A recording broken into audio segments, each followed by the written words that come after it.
Okay, if you guys are in and got anybody in the chat with us, just about to start the show for roundtable number 47. And Peter is just fresh back home from a vacation. Yeah. So I think, didn't we record after a vacation for me too one time? Yeah, after Orlando, right? Yeah, I think so. Or was it Mexico? I can't remember. You travel too much. Okay, so yeah, if you guys are joining us, we're getting ready to start the show here. Let me go ahead and get the thing for the visuals here, and then we will go ahead and get started.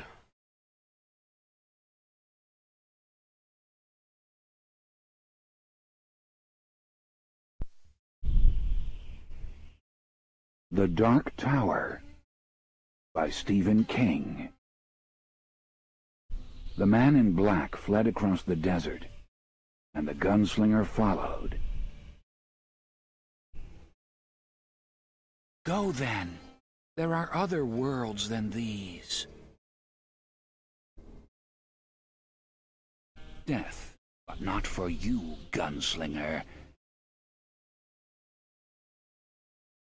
It's time we had our own palaver, I think, and it's going to take a while.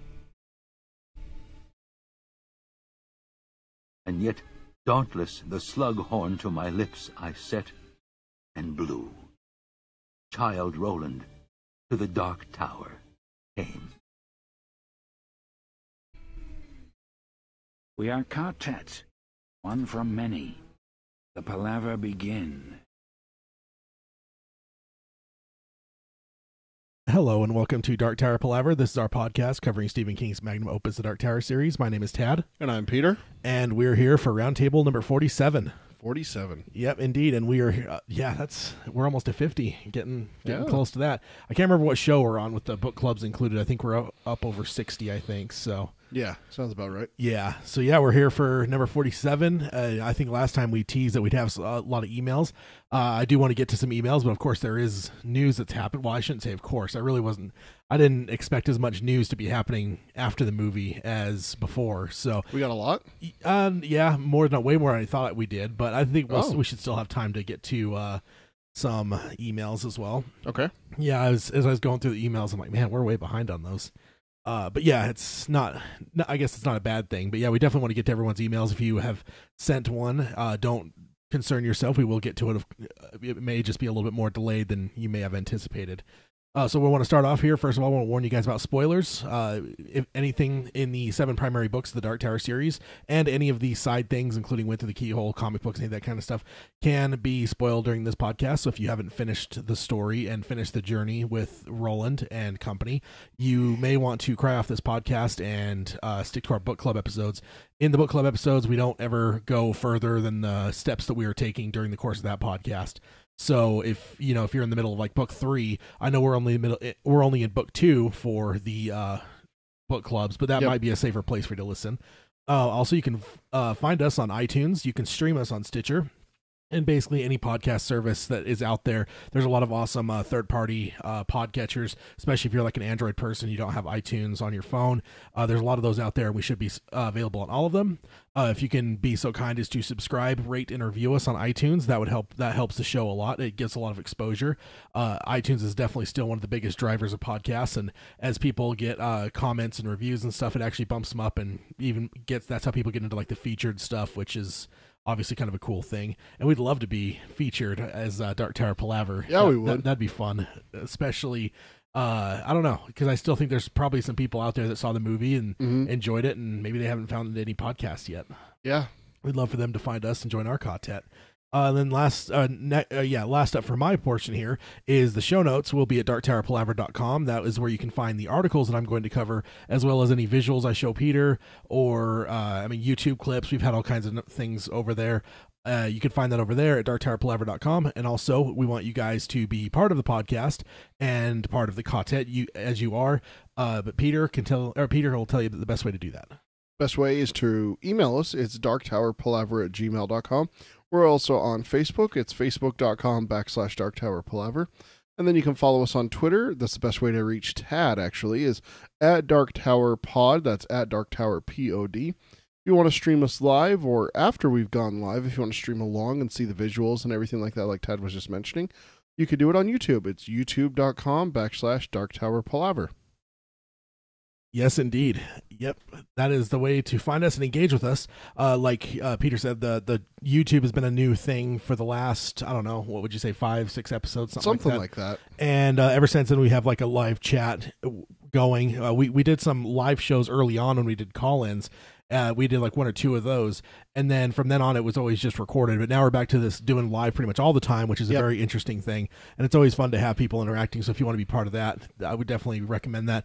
We generally try to give you guys a heads up, but it's been when we have chaotic weekends, which happens a lot. Sometimes we're like barely able to squeeze the show in. Yeah. So it's especially with time. This one, like Ted was saying in the pre-show, we were.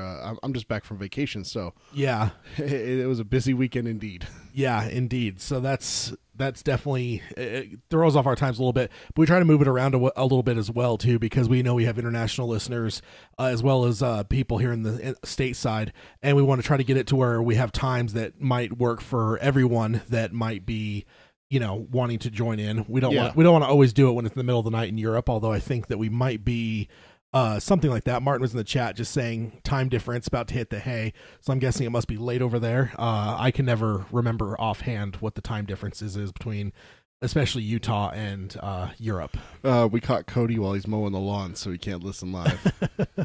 Well, we definitely will be going here for the next couple hours for sure.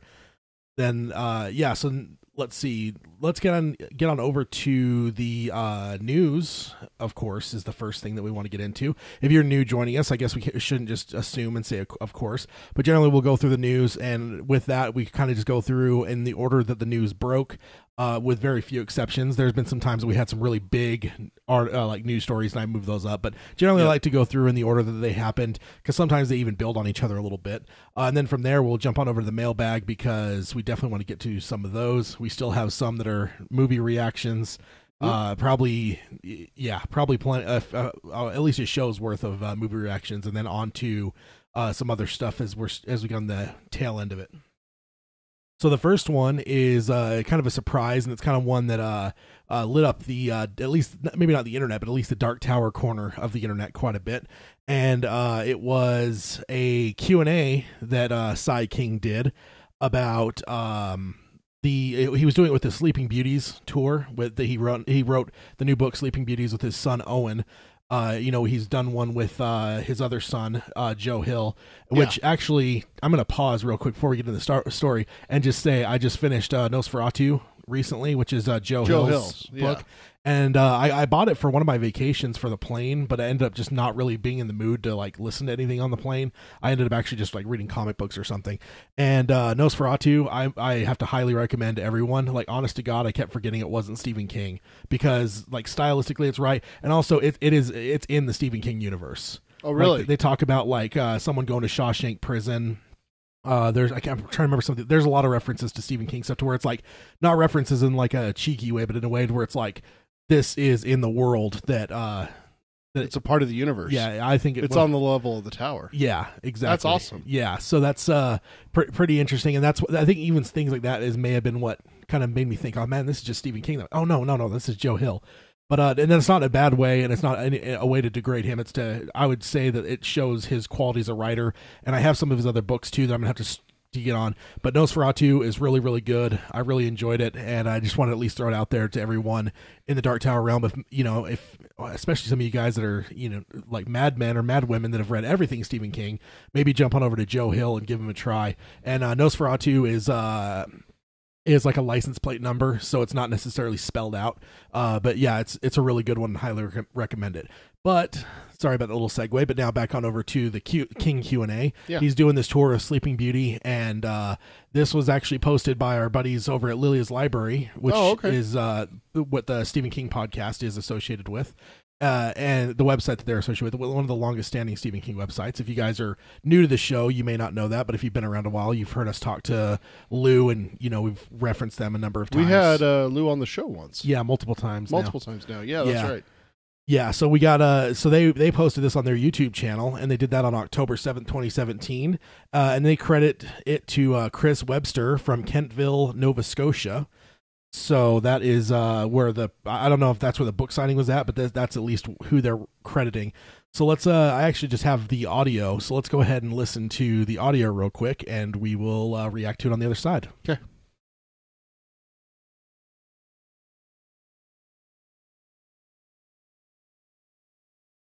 The white shirt there? Yes, finally. I'm a member of a site called the darktower.org, and we live daily to talk about, you, Mr. King. And one thing that we really would love to know, is there a chance that you will make us so happy and do just one more Dark Tower story? Battle of Jericho? Yes, I think that might happen. Oh, Yes! That's I'm just calling out the next person there, but yeah. So this I don't know if that video is shot by Chris Webster, if that's Chris Webster asking the question, but either way, it was asked, and no way, we're getting a new Dark Tower book. I don't know when. I don't know like the timeline of all, but it does sound like Stephen King has not closed the door on Midworld. Yes. I got the hugest grin on my face. Yeah, right now. This is so awesome. So I say it's been a while since I've seen you this excited. So what do you? I guess like so the person who was asking the question, I don't want to assume that's Chris. Chris could have been the person just shooting the video. They allude to the Battle of Jericho. We would say Jericho Hill, obviously. Yeah. I mean, I think that's the most obvious thing, like the fall of the world. I guess the actual fall, the death of Lan, Cuthbert, Jamie, but I'd say like Curry, and everything. The like larger that. picture, because I mean, like Jericho Hill's like that knife in the heart. Mm-hmm. But I would say that there's probably a larger story going on around it. But is there anything else you can think of that it could possibly be if Steven was to throw us a curveball? Obviously the only other thing is the next cycle. Something like that. If we go past book 7. Yeah, and that's one that everyone wants to go back to Jericho Hill, but I mean, we have the next continuation after book 7 being the movie. Yeah, but what if he goes after that? I mean, I don't know. I mean, I could see Stephen King definitely doing the Battle of Jericho Hill first and foremost, but I mean, now I have one for you. Okay. And this is one that sticks with me because I believe that Stephen actually steps aside from telling us a story and tells us that this might be another book during the course of the book. And that would be the Tet Corporation and their battles with Sombra. Oh, we get the like in our world. Yeah. Like basically, you're like the three guys that founded the Tet Corporation. Be it like the corporate espionage. I mean, I'm sure there'd be murders involved. I mean, it would just basically assassinations, be like, bombings, and stuff like that. Yeah. Yeah. That would be an interesting one because that'd be in our world. Moses Carver, and that's one of them. So yeah, and you'd have like this whole like almost underground war going on between two like it's almost like a mafia war, but like more subtle. Yeah.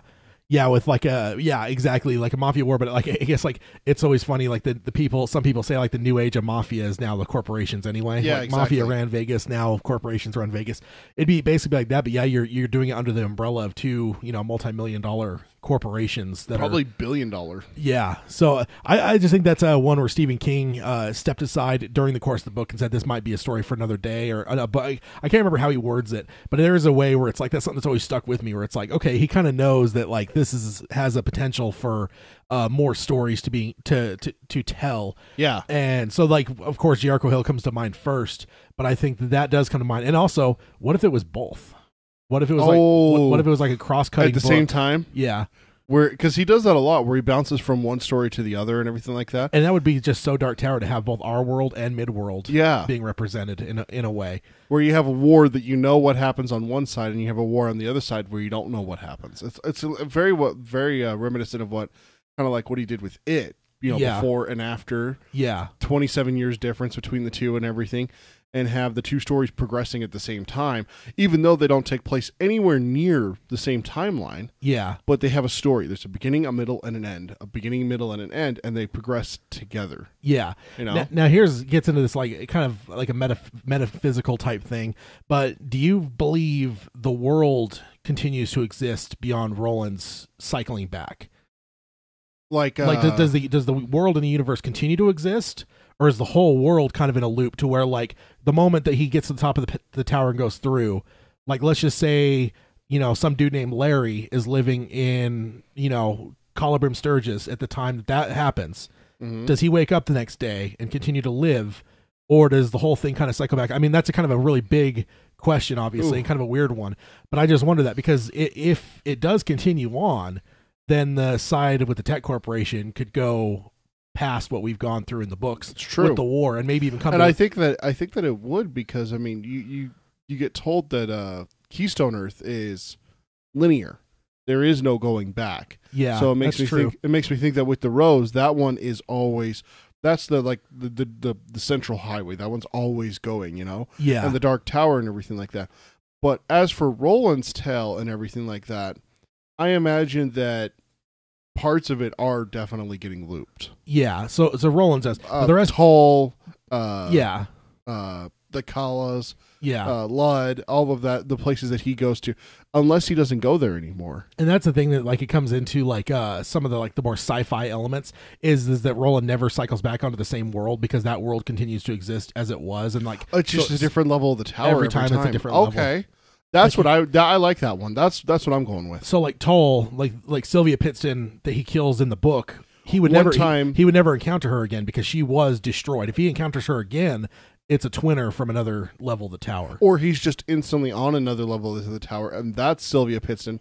This time she's not fat. This time she's beautiful and trying to seduce him. Yeah. The next level of the tower, okay, now she's a black woman trying to seduce him. But it's the next level she's Mexican. It's a different creation. It's just like it's the different Eddies. Yeah, exactly. There's a different Eddie at the end of the book. Like that is not the Eddie that died as part of the quartet. Yeah, exactly. She doesn't open up on Eddie Dean. She opens up on I can't remember their name. Eddie and Jake. I can't remember what they go by last. I'm blanking on it. It's not Cantor. No, I'm blanking on the name that they have. Yeah. So if that's the case, and what I would even say is like the story could even culminate with a finality to the Tet versus Sombra thing. What if we see a final victory there, and how would that be to have like? I mean, I think more from a storytelling perspective of like movies, because that's just kind of one of my obsessions. And I always feel that like with the movie, it would suck to have like such a downer as an ending. So if you had like a cross cutting thing, like you have it end for you have it end with terrible for Jericho Hill, obviously, but watch the Tech Corporation finally beat Sombra 100%. Yeah, and Sombra's gone. And win the war, basically, on our side. So you kind of have a win and a loss both at the same time, but on different levels. I mean, and they're not necessarily lined up timeline-wise. We obviously know that. Like, Jericho Hill is going to be potentially hundreds of years prior to... Yeah, and that's just like what I was saying with the It storyline, how they did it, is that the 50s doesn't line up exactly with the 80s. Different things happen that cause different lengths and everything like that. Yeah. So you could definitely do it that way. Yeah, that it's just an interesting thing for sure. And but I feel like that's the two big ones that jump out to me. But I guess to the listeners, if there's anything that jumps out to you guys, what is there in the books that you guys would want to see more unfolded for? What other Dark Tower books would you guys like to hear? What other stories would you like to hear?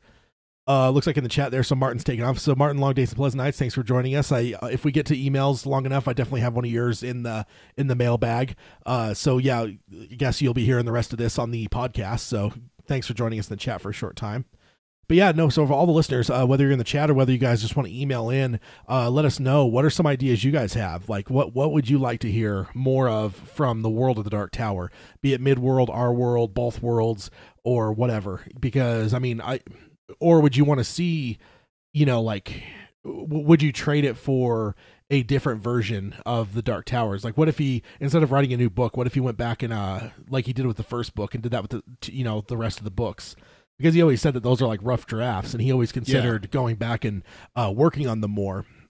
Like, for instance, I know that like one of the big things is he's talked about maybe not liking the fact that he's in the books. Like, what if that got removed in later editions and stuff? I don't know how everyone feels about that. But yeah, I would definitely like to hear from everyone. Let us know what you guys think. What ideas do you have? What would you like to see?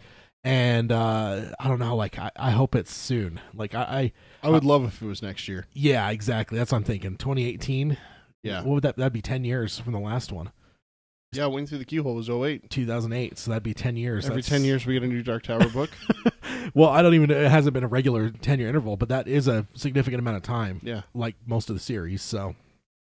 Yeah, that's pretty awesome. What's the longest we've had in between books? I forget. I forgot the to change timeline. I didn't change the title card. Okay. I always forget the title card. But yeah, title card. I always forget the timeline of when all the books came out. I'm trying to remember the longest stretch. I want to say it might be after book 4, or no, after book 3 into 4. Yeah, because that's the accident, right? Yeah, no. That's After book 4 was the accident. 5, 6, and 7 came out after. Yeah, the so accident. I think it's after. I think the stretch between Blaine's intro and Blaine's conclusion was one of the longer waits, but I could be wrong. I'll have to look that up for sure. But yeah. By the way, if anyone was wondering, Eddie and Jake's last name in book 7 after Susanna goes through the door is Torin. Yeah, I knew. Yeah, of course. Very reminiscent and kind of a callback into The Shining, as a matter of fact. So that's definitely a fun one. Okay, so that's it for this one. So that's all we got is a answer from Stephen King, and yeah, sounds like at some point we will have more Dark Tower coming our way. And now here's the question: how are we gonna deal with that as a show with a new book? Oh, do we just throw everything aside and just go into that man, that's like book club? We've never had a new book. That's interesting. We got to give that some thought. Yeah, that's an interesting. Luckily, we have some time. We got a little forewarning. The alarm system worked, so we have some foreshadow. Ahead of time we can plan. Yeah, we got to plan though. We got to figure that out. Yeah, it is interesting because we haven't had a new book. We obviously started the podcast way later than 2008. We haven't been doing it that long.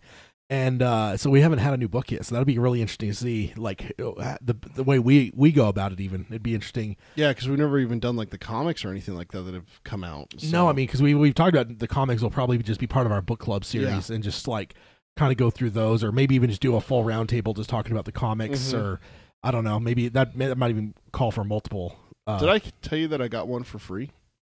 Yeah, I can't remember how, but I bought a Batman comic, and it's like, hey, here, have a free comic. Pick from this listing: Gunslinger Reborn, Born or Reborn? I can't remember what it's called. So I haven't read it because I'm waiting for us to go through, and I'm going to make my first time the time we do it on the air. So oh, okay. I thought that'd be cool.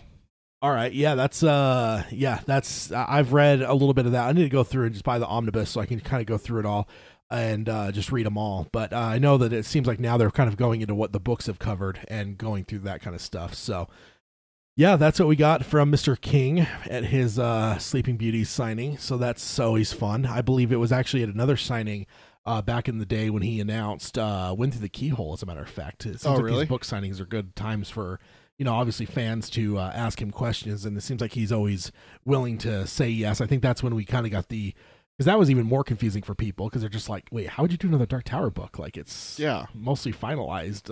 Went Through the Keyhole kind of opens it up though, where it's like, oh, okay, I see. You're just going with something at a different time period or whatever. So yeah that's kind of opens the door a little bit. Okay, so this next one is a little bit of indulgence, although there is a Dark Tower connection, but it is a little bit more about the larger Stephen King universe here, and it is Stephen King books only the richest fans can afford. And Lord! This is by Chris Webster from Bloody Disgusting, and it was published on October 11th, 2017. I accidentally typed 2007 on my notes. I almost said 2007. I almost pulled a Ron Burgundy and just say exactly what. Just say what's on the teleprompter. Okay, so he goes on here and says, here we look at some of the rarest editions of King's books and just how pricey they can get to get your hands on a copy of your favorite King collectible.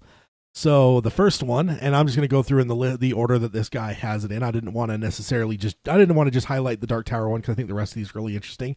The first one is Firestarter, the Asbestos Bound Edition. Oh, good Lord. And if you guys are unfamiliar, I mean, I think a lot of younger people especially, asbestos is obviously known to be a poisonous thing, and it's something that, you can't use in buildings anymore. But it was used in buildings for a long time because it's actually fire retardant. Yeah. And that was the primary reason for using it. So that would make sense a little bit why you'd have an asbestos-covered Firestarter book for Firestarter. All right, how much? And it says consider the holiest of grails for some Stephen King collectors.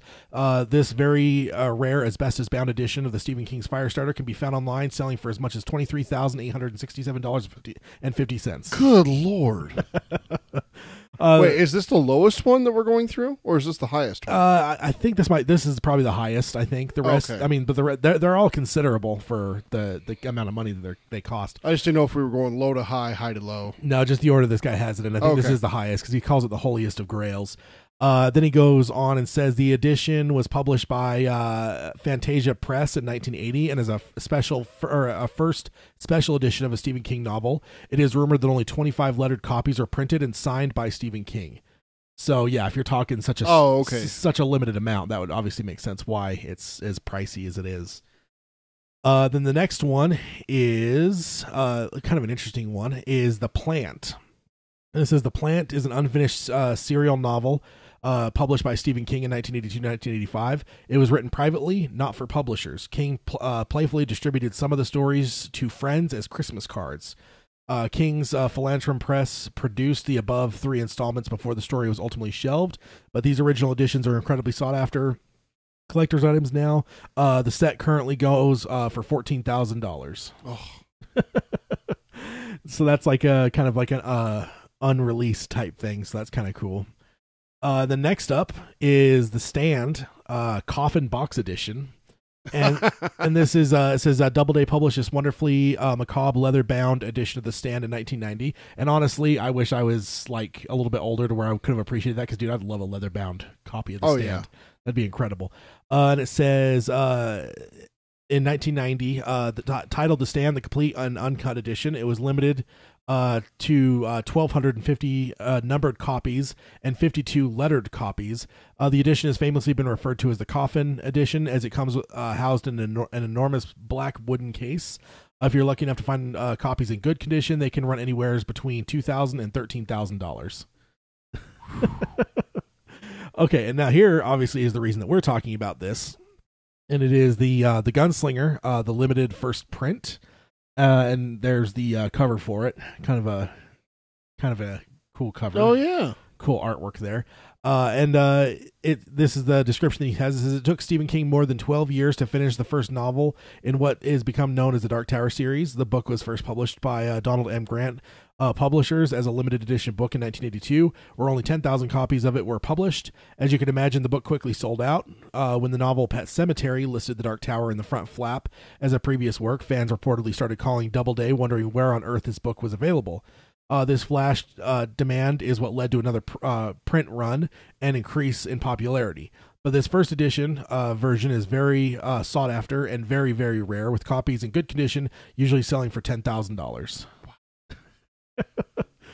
And then one that is kind of one that has been talked about quite a bit here in the on our podcast is the Talisman cloth bound collection. If you got a cloth, yeah, it says if you got a few $1,000s lying around, you could throw them at a copy of this cloth bound beauty, one of only 1,200 prints and lettered by Stephen King or by King himself. Something about the Talisman seems to make every alternative it seems to make every alternative version I see pricey, but this one seems to be truly coveted by King fans out there. And they actually didn't give us a price on this one, so I don't know what the price would be. And then the last one, not necessarily a book, but the Creep Show shooting script. That would be a one I'd love to have with Stephen King and George Romero, two of my favorite people ever. And it says, he says, I stumbled upon this pretty incredible item for sale and decided to include it in the list. While it's not a novel, this original Creep Show screenplay dated 1979 is no less rare. Signed by Stephen King, it comes in a leather-bound folder and it's available from one seller for a mere $2,000 starting bid. Wow. So kind of just a fun little thing there. I think it's definitely interesting. The Gunslinger, we've talked about it in the past about how that first edition's a really sought after one. I actually never quite knew the prices that it would call for, but it makes sense. I mean, you have just a small little publishing 10,000 window, is what they said, yeah, and then it kind of just goes into obscurity until Pet Sematary, and people see it in the very beginning when it says all the different books by this author, and then it's really interesting to think, well, what if they hadn't put that there? It's true. Would Dark Tower would he have come back to Dark Tower? I would be interested to see what his answer to that question would be. Is like, would you have come back to this story had like it not been put in Pet Cemetery, and then like it was republished and like obviously became a big seller? If it had just been like just this small little thing with 10,000 copies sold, and then the men's magazine, would you have ever continued the story? That'd be an interesting question to hear from Mr. King, because that could be the what if. And go ask him. Yeah, let me just fly to Maine. I'll probably end up getting stuck. He's not in Maine. He's in Nova Scotia. Well, I don't know how old that video is, but I'll probably end up in Derry anyway. My luck. No, you'd end up in Shawshank. You're evil. Yeah, Shawshank. Oh man. So that's kind of a fun little story there. And then I was just looking over at the chat just to see if there's anything. Have you been keeping track of the? Yeah, we had a couple people. John popped in and said hi and loves our podcast. He's not able to stay though, so I don't think he's still with us. Okay. Cody's taking a shower. Someone said TMI Cody, so I had to bring that up. Peter is terrible. Martin had to go to sleep. I'm not that terrible. Who was this? Agama4 Free said his name earlier, and I'm trying to find it. He said he would love your idea, the Tech Corporation stuff. Steve from Chicago. Oh, okay. Yeah. Okay, yeah, sorry guys. When I'm reading the stories, it's kind of tough to keep an eye on the chat. But yeah, I was just... And then Steve also said, didn't mention the My Little Pony story encased in metal with a digital clock went for $1,000 or so back in the day. I kid you not. Yeah, it's really interesting. I wonder sometimes about like just hardcovers in general. Like with people, like is there people out there that just buy them now just to like in hopes that it might eventually be worth some money down the road? Because it's like buying a lottery ticket. Yeah, almost. How would you know in 1982 if you picked up a copy of The Gunslinger, one of the 10,000 copies? You know what I mean? You're just walking through a store, you maybe pick it up. Little do you know, some 30, 40 years later, that thing is worth 10 grand. Isn't that how it always goes too? Like the kid in California that got his grandpa's baseball cards inherited to him, and he had like 3 of the rarest 5 cards in the history of baseball cards. Yeah, all of them signed by the players. It's like they estimated that those cards were worth like millions of dollars. Do you remember that story? That was like 10 years ago. Things like one of my favorites is like this family bought this like small house, and I think their whole idea was to like fix it up and flip it and stuff. Yeah. But when they were pulling the walls out, a lot of people nowadays probably wouldn't know. Back in the old days, you're talking the 20s and 30s and stuff. You didn't really have insulation like we do now, so they would just stuff newspapers and stuff into the walls and stuff. Well, when they were pulling the walls down, they found an Action Comics #1, the Superman one. Yeah. Good Lord. One of the most expensive and coveted comic books in the history of collecting. Yeah. And they just found it. So they actually ended up selling it for more than they bought the house for. And it wasn't even in good condition. I mean, it was in the wall. Yeah, it's been used as insulation in a wall, but they were still able to sell it in the condition it was in, and got it for more than the house was. It was a small, very small, like in terms of like cheap house and stuff. It wasn't like this massive house, obviously, but I just always remember that and just think, oh man, you never know what you're gonna there's always those ones where it's like, I bought this at a garage sale. How much is this worth? Oh, it's worth $250,000. Like, what? Yeah, or like there's people that like have bought like art at like just some like garage sale. It turns out to be like these like an original Van Gogh or something. Yeah, these original things that were just sitting in some dude's like attic or whatever. So yeah, that's kind of a fun little thing with just some little, I don't know, like just nuggets of Stephen King. I love it. Yeah, I think that it's an interesting look historically at like the different things that they've done, like the Asbestos Firestarter. I actually think that's my favorite of them, even though The Stand's like one of my favorite books. I love Firestarter. Like it's just like so interesting to do, like an asbestos covered. Yeah, like that's just I love it. I don't know why. I mean, like I said. All right, so what would be your themed cover for a Stephen King novel? If you could have one like that, like Asbestos, what would you do? I mean, it wouldn't necessarily be, but dude, even just like a new, because like I love like leather bound or like because like they're just so nice and stuff. Like a leather bound stand would be incredible, especially especially one that was like in a little bit bigger format. Because like paperbacks and stuff sometimes, like especially when you get a thicker book. That's what I was thinking of. You know, what I was thinking of is the Stand Bible format. We got like the big Bible words for kids and stuff like that. You got the big one that's like the size of like the Dark Tower books that I have that are the big like almost textbook size. Yeah, like when the preacher goes up and down on the pedestal on the Yeah, stand. I think that like with something like that, like can you imagine just like imagine if they were able to like do some heavy bound one like that was every Dark Tower book. Oh, good Lord. All in one thing. 7 in 1. Yeah, leather bound, Oh. like bigger one, probably like I don't know, like probably like what, a foot tall. Yeah. 8-9 inches wide, and just like leather bound with every book in it. Just, that would be incredible. When you stand it up, you're looking at the spine, it's the Dark Tower itself. Yeah, I mean, just something like that. Like, I just think that, like, especially now that, like, it really feels like everyone's moving away from digital as much as people didn't move towards digital when it came to books. Still, it seems like physical is still a huge thing. I almost think it'd be interesting if they just did, like, collector's editions of kinds. Like, like, okay, yeah, well, we're going to sell you a hardcover for $23, but let's sell you something that's going to cost you $70. Yeah. But there's a reason for it. There's something. What about if they did a one for Christine where it's like actual metal? Yeah, for like the car. They just smash out a bunch of that model, that year-end model of car, and just like the color, or even just like us, like with those baseball cards, they get you the jersey and it's just a little circle. They just give you like a 2-inch by 2-inch square of an actual car that has it laser engraved, like Christine. That would be kind of cool, wouldn't it? Yeah, I'm just looking at the different theme books that he has. So like Carrie, have a little vial on the front that has pig's blood in it. Wait, that's too dark.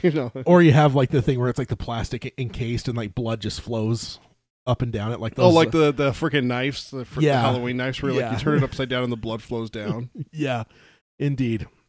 I think like The Shining would have to be like one that looks like the book that Jack finds that details the history of the house. Somebody just make it look super old and beat up, and just like it almost looks like it'd just be like a scrapbook or something. Like you found it in the wall. Yeah, but like, and maybe even then just kind of go through and have the book in there. That'd be kind of interesting. But all right, so that's that. Yeah, that's just some fun stuff. If any of you guys out there are more on the wealthy side, maybe you want to go out there and buy you some nice fancy copies. Hey, you gonna buy me a book? Go ahead and buy you a Gunslinger #1 or a first edition #1. I'm thinking comic books now. All right, so next up is this title is a Dark Tower TV series, 9 Things It Must Do to Save the Franchise. And this is by Mark Langshaw from What Culture on October 15th, 2017. And I will say this guy is not a fan of the movie, and it kind of shows during the course of this. But it's just one of those like 9 different things that must do to save the franchise. And I think it would be fun to kind of go through them and see what we think. So number 9 is Cody in the chat says Nosferatu with a license plate cover. There you go, because it's like a car. It's like a 1936 Rolls Royce Wraith is what the car that the guy is driving, and so that would be funny for if you want to do the Joe Hill thing, for sure. So now on to this story here. Number 9, be more faithful to the books. And he says, although The Dark Tower wasn't a direct adaptation of any Stephen King's novels, playing it out as a weird sequel reboot hybrid, it could have at least respected them. And it says, much of the saga's lore was stripped away on the big screen. The high metaphysical horror elements and moral ambiguity the author weaved into the story, making way for a watered-down depiction of good versus evil. Then he says, the Dark Tower TV show should stick to the books more closely, delving deeper into the lore and mythology, pick out the best scenes and adapt them rather than create new ones that aren't as compelling as the source material. And like that made me think, like, what are ones that came to mind that weren't necessarily scenes from the books, I guess? Like, because like the one that jumped to mind first was the stuff with Jake and his mom, which I actually think is better than what we got in the books in some cases. Oh yeah, because his mom is non-existent in the, and he doesn't really have that emotional hit, because he walks out on his parents in the books, so he's not like it's like okay, shattered. see him, and King makes it perfectly clear that he'd be better off in this other world in constant danger than with his parents. Yeah. So I think that, but I guess like some of the stuff, like maybe like the stuff at the Manny Village and stuff, it would potentially be obviously all different stuff, and I don't know like how I would compare that necessarily, because there's not really a straight up equivalent. I mean, we get some of the feel of some of that stuff with like the what is the old lady's name? That calls him Bama at the river. Oh no, the one that gives him the roll on the cross to lay at the foot of the tower. Like you get like those people, and you kind of get the whole sense of like how gunslingers interact with people. And then you get that again in book 5 and stuff. So I guess like if that's the case, then that one wouldn't be as good, of course. But it was an interesting one that made me think. Then it says a straight adaptation of Wizard and Glass, which tells the story of how young Roland earned his guns and found love, only for it to end in tragedy, would work in the context of the movie and add depth to Idris Elba's character, something he was denied by the film's wafer-thin screenplay and capped runtime. And I think that, like, and I can kind of, like, somewhat agree with that. I think that overall, like, I think it's, the Dark Tower movie is a lot of one of those things that it's kind of what you brought in with you. Like, I think a lot of us brought a lot of depth for Roland in with us, and it helped the movie because we know what he's experienced before. Yeah, we understand it. Whereas, like, someone that hasn't seen or read anything with the Dark Tower, they don't have that same concept. He's not exactly a very complex character. Yeah. To them. Yeah, exactly. You know. Whereas us, like, you know, we're thinking about, like, the cycle. We're thinking about his mom. We're thinking about, I mean, and Flag even mentions has the one line in the movie about his mom. Yeah. So, like, there's even small things that the filmmakers put in there, but it's things that don't really mean anything to the wider audience as much as it does to us that already bring Roland's luggage. We bring it into the theater with us to then reflect that onto the movie versus it being in the movie. So I can kind of see what he's saying there in terms of, like, what did he say? Wafer thin screenplay and capped runtime. And I think we all agree, whether you liked it or didn't like it, that it probably could have used another 20-30 minutes in the movie to expand things, whatever it might be. And the big thing was we talked about it, is that it's Nikolai talked about it in a bunch of stuff before, is that a lot of this is not world building. It was more focused on introduction. Yeah. But we didn't get much in the way of world building because except for the tower and the gunslinger thing, because you kind of got that with the, like, just to introduce, like, Roland introduce himself to Jake, and also as they interact with the people at the Manny village, and in the tower. Beyond that, the world isn't really. We don't know anything about Midworld really, aside from gunslingers and the Dark Tower and the tower itself. And the tower is currently, you know, like, safe, and, you know, like Roland's little exploration of the tower to Jake and everything. Yeah. But aside from that, they didn't build the world up. They didn't even explain the Manny, did they? No. Because, like, Ara, we get the sense, obviously, she has, like, mystical powers, but, like, they don't, I don't know, like, a lot of it didn't feel as fleshed out to where, like, versus a book reader that finishes all 7 books and then you ask someone about the Manny, they're probably going to be able to give you a little bit. I don't know if the movie necessarily got it. So, yeah, it's true. You're right. They didn't really. No, yeah, that's the thing, is that, and Nikolai talked about that, like I was saying, is that he talked about, you know, this isn't where we're going to world build. Yeah. You know, you don't world build in your first movie. You introduce, you know, we didn't world build in Star Wars. We world build in Empire Strikes Back. Yeah. You know, you didn't do anything except introduce the good and the bad. You know, you got the evil Empire and you got the good Rebel Alliance, you know? And yes, Tad is a fan of the Empire. He thinks they're the good guys and everything like that. We're not going to go into that. That's a discussion for another podcast, Tad. But I tried to bite my tongue, but I couldn't stop from laughing. But you didn't have world building until Empire Strikes Back, when you started learning about the Jedi and the backstory. And you did a little bit. I mean, there was a little bit with Obi-Wan, but right. Well, you got the first movie. You got a little tease and everything like that. But they also had a longer movie. Right. They had a 2-hour and 20-minute movie. That's true. Like, there is that. Too. And that's what we're talking about, is that if we had that little bit longer runtime, we would have had more with Jake, or more with Roland, or more with the Man in Black. You know, we only had 3 main characters. Yeah. We could have had more time with one of them, or all 3 of them. Yeah. You know? Yeah, indeed. Then the last bit on this point, he says, no doubt Dark Tower director Nikolai Arcel went down quasi-sequel road because he didn't have enough runtime at his disposal to adapt the book page for page.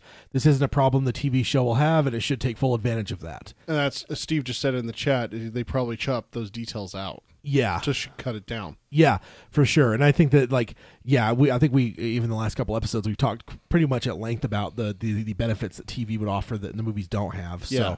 Definitely. Number 8, make it rated R. And honestly, this is one that I generally poo-pooed going into the movie, but at this point, I'm willing to fully concede, because even Stephen King said that, you know, it should have been rated R. So yeah, I gotta. Well, how can you argue with Cy King? Yeah, you can't argue with the King. Yeah. He says Stephen King's saga contains moments of graphic horror and violence. In the first book, there's a scene where Roland guns down an entire town, and later in the story, a group of vampires devour a human baby on a rotisserie at a New York restaurant. Which, yeah, that's... And he says, okay, nobody really wants to see the baby scene adapted, but did the movie have any hope of doing justice to such dark source material with a tame 12A rating? And, yeah, I could totally get that, although, I don't know how much... I think with the course of this story that we had, unless you went wanted to go fully to the book and do the like the Tall Massacre. Mm-hmm. But with the movie that we had, making it rated R would have done nothing. I don't think there's anything in that in the movie that we got with that screenplay. Given an R rating, I don't think there would have been anything other than like a little bit of indulgence. Like the only thing I could have seen is if they had added some sort of horror element. Yeah, to it, to where you add a throat being ripped out or someone getting their head ripped off by one of the what would we call them, the Men in Black's people that attacked the Taheen, thank you, that attacked the Manny village. You know, if we had gotten, you know, like some gratuitous violence there and maybe some language in New York would have been. That would have been it. But all that. But would that have, like you said, would that have changed how people feel about the film? No, I wouldn't have done anything. No. Now for future ones, I would totally agree. I would say 100% we cannot have a drawing of the three that's not. It has to be TVMA if it's a TV show, or it has to be rated R if it's a movie. It cannot be PG-13. There's no way. Drawing the three. You basically have to edit out L of Eddie. Yeah, I mean, and also the lobstrosities. I mean, Suzanne. I mean, almost every element of that thing, all three stages, and every element of that book, it has to be hard. It has to be R-rated, or it has to be TVMA, whatever you want to call it, for sure. So I don't think anybody would disagree with that. And he says, horrors aplenty wait the wizard in glass. An innocent girl is burned at the stake, and an entire army is swallowed up by an eerie dimensional hole called a thinny. And you know what? That's actually one I had never really considered. Like, I considered Susan, but I didn't consider the thinny and how that might play on screen. I guess I've never considered that. That would be an interesting. The massacre. Yeah. Like smoking them up into the canyon into the thinny. Like I wonder how that would play on screen. But yeah, obviously, like the Susan's fate.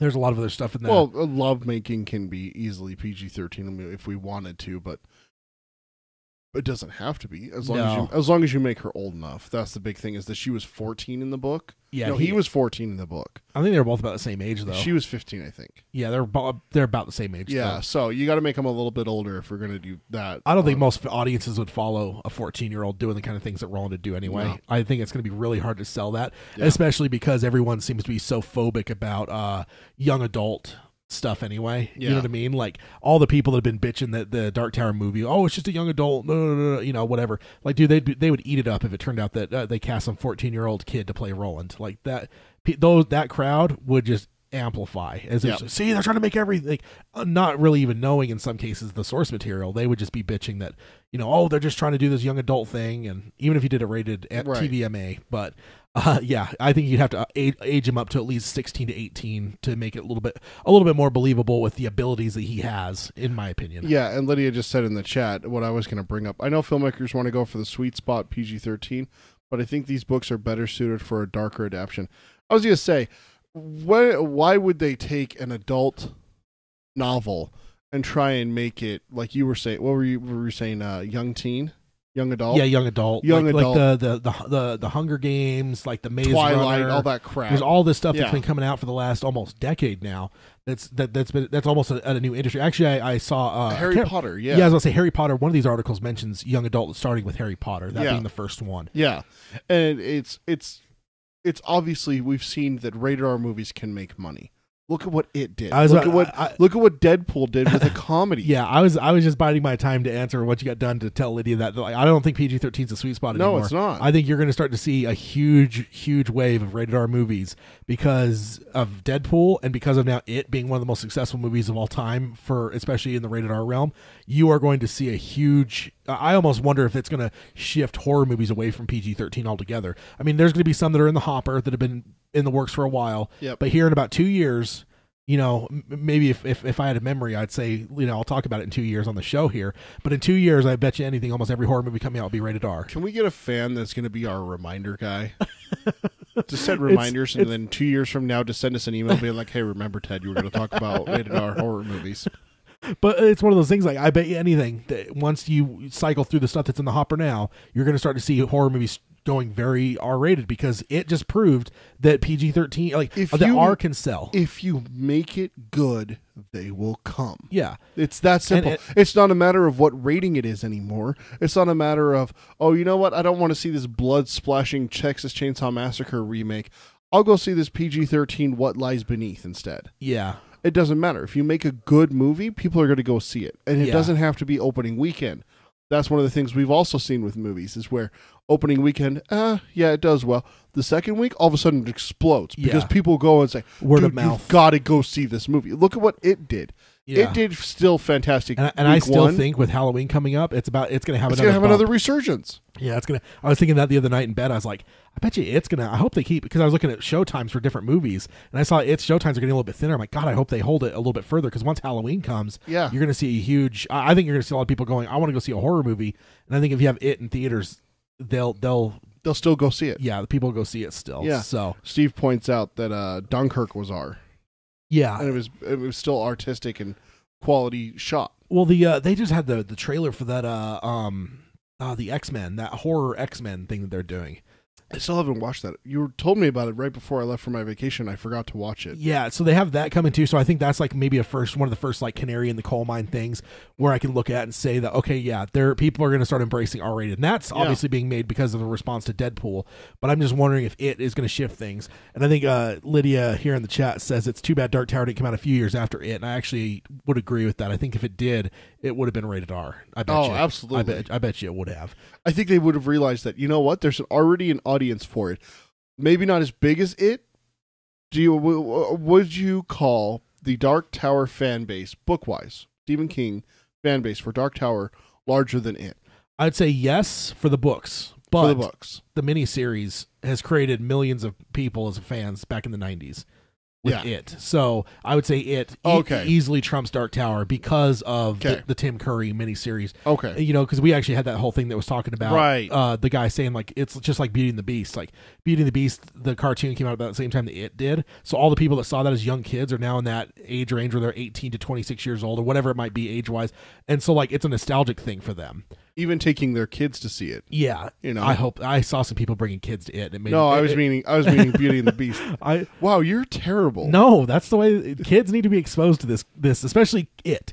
Every child should be exposed to it. It's my belief. You're never watching my kids. Hashtag Ted is terrible. Your kid's only a year or so away from horror movies herself. She's 5 now, so that's when you started. Yeah. I don't know. It's just one of those things that if nothing else, even if you don't like put your kids into horror movies in general, it is just one of those things. Like how many people now talk about their memories of watching the It TV series? A lot. So it's just one of those things that I almost feel it's just like it's a coming of age thing. You know, in the old days they had different things to prove your manhood, get your guns by fighting court. Now it's to go sit in theaters and watch Skarsgård play Pennywise. Lydia's 10-year-old wants to see it. Oh man, so that's take him, Lydia. Let us know how that turns out. So that's that was his point there. And the number 7, do the female characters justice. He says this wouldn't have been a problem for the first movie if it had introduced Susanna Dean, something that it was at liberty to do as it was an indirect adaptation. But since it didn't, Dark Tower's compelling female characters were in short supply. He says Jake's mother, Laurie, was largely fodder for the Men in Black to kill, and Ara did little to justify her inclusion in the script.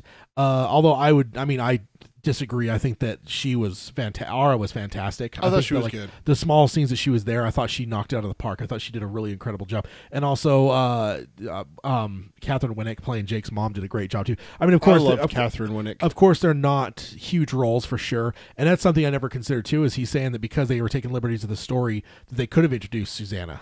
Now that's an interesting concept. You know, honestly, all I wanted was just little nuggets here and there for that.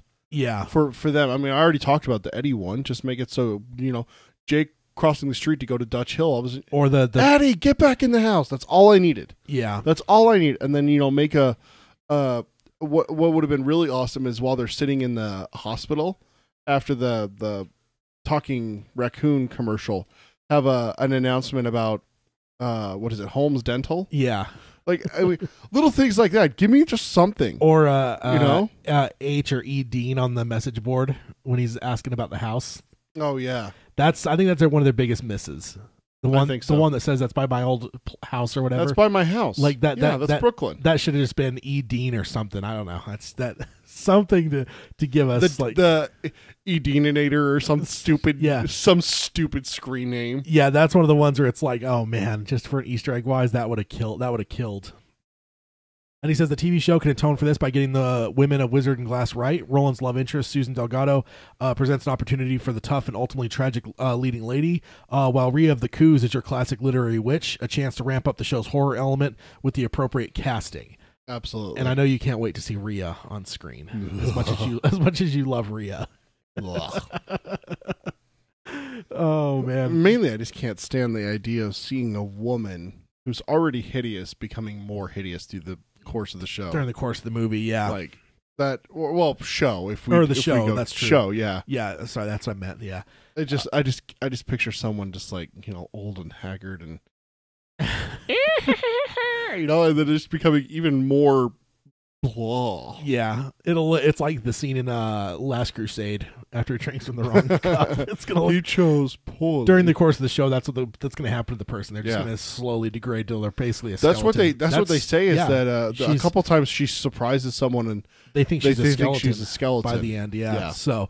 Yeah, I'm somewhat being funny, but I'm also being truthful. That actually would work. Like, essentially, that's what would be happening during the if you took a screen grabs of her during the whole course of that season. Yeah, it would look like that scene from Indiana Jones. Steve says that he believes that no Eddie and Susanna in the film was wise. Yeah, I totally agree. I don't think that there was any room for them.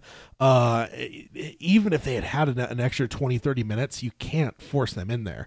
I think another 20-30 minutes would have been good to expand Jake, expand Roland, expand Flag, to let them all have more room to breathe. Or the world. You don't even have to do or the Manny Village. But I think the world comes through the three of them. That's true. The Roland and Flag especially, that's where the world would, through growing their characters, the world grows. And then Jake, you could just expand to just show a little bit more about him, more. Which is what I asked on our reaction videos. I wanted more Jake in school. I wanted more Jake interacting with a teacher and his peers, not just one bully picking on him one time and everything like that, and him freaking out. Yeah. But give me 5 minutes with Jake in school. Give me 5 minutes with Jake at the bowling alley or something like that. Just something to give me more than just, okay, this kid's going crazy. Yeah. Crazy by, that world standards. Yeah. Yeah, totally. And Cody says should have been a Great Sage and Eminent Junkie on the message board. No. That's inside Eddie's head. That can't be on. That can't be on screen. Oh man.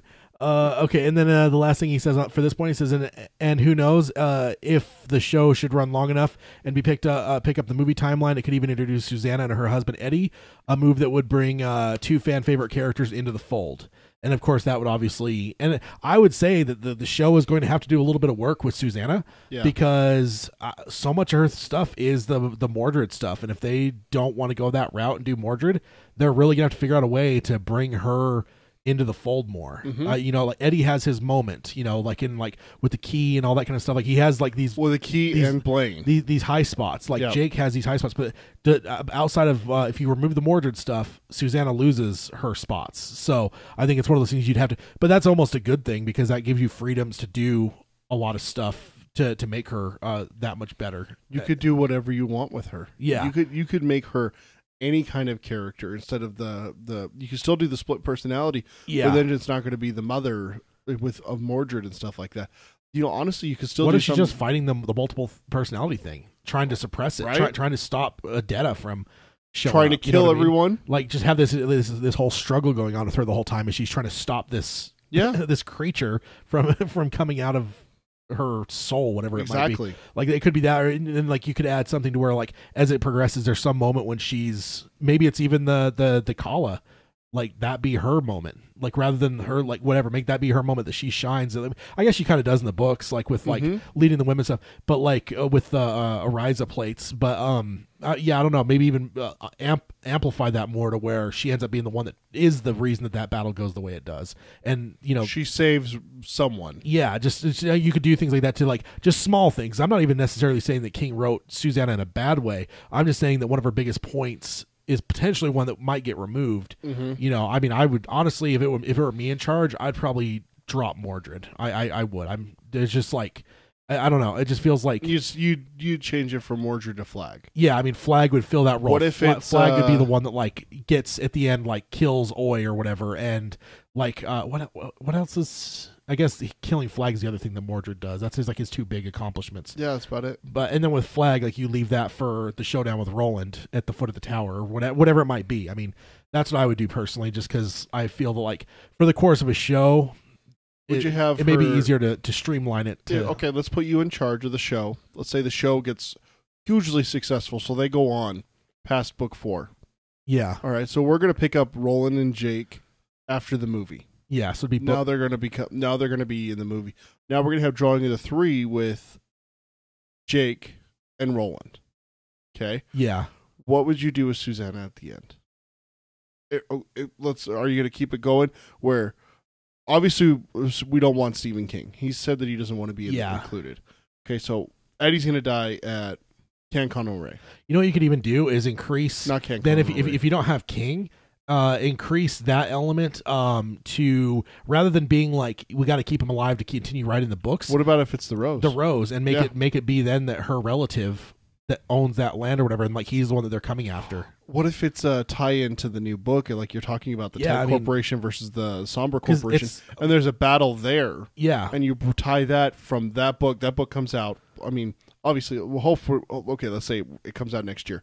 We see that that's where they're going. Yeah, and everything like that. And you work with Stephen King to develop the final battle happens in New York around the Rose. You have the Tet Corporation trying to protect it, and you have the Somber Corporation coming to destroy it. And Susanna shows up and sacrifices herself for the Rose or Jake. Yeah, it could be. Yeah, exactly. Any number of things that just to remove some elements to like bring in some other stuff. And yeah, I think that's what you kind of do to increase her, because then you kind of help remove, because that the Stephen King thing is a huge story thread. Like if you removed that threat and didn't replace it with something like that, the tail end of the series would be a little bit lacking because you need that drama. Yeah. So yeah, that'd be something. The number 6, he says, hand it to a more experienced director. He says Nikolai Arcel is a capable, award-winning filmmaker, but lacked the necessary credentials for a project as troubled and challenging as The Dark Tower. He says it's a bold director who takes on an adaptation of a sprawling literary saga dubbed by many to be unfilmable for their Hollywood debut, but guts alone was never going to make it with Stephen King's Magnum Opus work on the big screen. There's nothing remotely similar to the fantasy horror western mashup on Arcel's history on his filmography, and the television series must seek out somebody with relevant experience when it comes to filling the director's chair, whether that's one person or a bunch of people. And I will say with television, it's always a bunch of people. Yeah. There's very few shows that have one single director. I mean, even Mindhunter is brand new and David Fincher's involved. He only directed 4 of the 10 episodes of that. So in general, you don't have shows where one director goes through the whole thing. I think True Detective comes to mind that did, but that's rare. That's really rare. Steve says, get Susanna to have more responsibility to straighten Eddie up. That gets small mention in the book. Yeah, you could definitely do that to her, like Eddie, because where Eddie's struggle goes through a bigger part of the series, perhaps, to where like he's always troubled and always like whatever, tempted even, because it feels like at some point he does conquer it, but maybe make it to where he conquers it in Drawing of the 3. Like it's done before the second door. Yeah. Almost. So I would carry it through to where, like, you know what I mean? Like maybe in the show they even want to come to Earth a little bit more for different things, just to spicing things up to where it's not all mid-world. Yeah. And maybe it's one of those things where every time you go through, you have to worry about him. Is he going to go try and get high? Yeah. So yeah, there's definitely things like that, and that'd be interesting to have like the strong female character that's having to hold up this male character. Instead of vice versa? Yeah, usually it'd be the other way around. I mean, and that's not to like dog Eddie necessarily. I don't think he'd be weak all the time, but I think there'd be the points where you'd know like the character's weak. Like that's good storytelling. When you know there's a certain character that's like they can't be in the He has a weakness. Yeah, that you can't have in certain circumstances. The number 5, he says Vera cooks in the Tower kitchen. The Dark Tower movie was accused of many things, and one of them is being a convoluted mess. This is generally what happens when a film is sucked in and out of developmental hell, but there are simple fixes that would have made it more coherent. For starter, there were clearly too many minds pushing the film in too many different directions. No fewer than 4 people shared the scripting duties, between them Akiva Goldsman, Jeff Pinkner, Anders Thomas Jensen, and director Nikolai Arcel. And he says the TV show's pilot will likely run for an hour, or an hour or so. So streaming in the writers' room would go a long way, or streamlining the writers' room would go a long way towards coherence here, and could be the difference between scoring a series or Roland firing another round of blanks. And I think with that, I would totally agree, and I would hope that with it, because I would say that, like, I loved the movie, but I could definitely still see where there's probably some issues with, and like we mentioned some of this, speculated about it too. Yeah, some of the storylines maybe were that Nikolai wasn't as in charge toward the end as it seems. Yeah, and I would probably agree with that. And there's even small things, like we even had like the nugget where Stephen King said one of the things that he almost demanded is that the movie start off with the opening line. Yeah. Well, by the time we got to the final cut, that was not. It was in the movie, but it wasn't the opening thing of the movie. Nope. So it's one of those things where it's like obviously something happened in the editing room to where something changed there. Yeah. So I don't know. I think there's a lot of too many cooks, as it were, going on. Even and it makes me wonder if there was more of a coherent.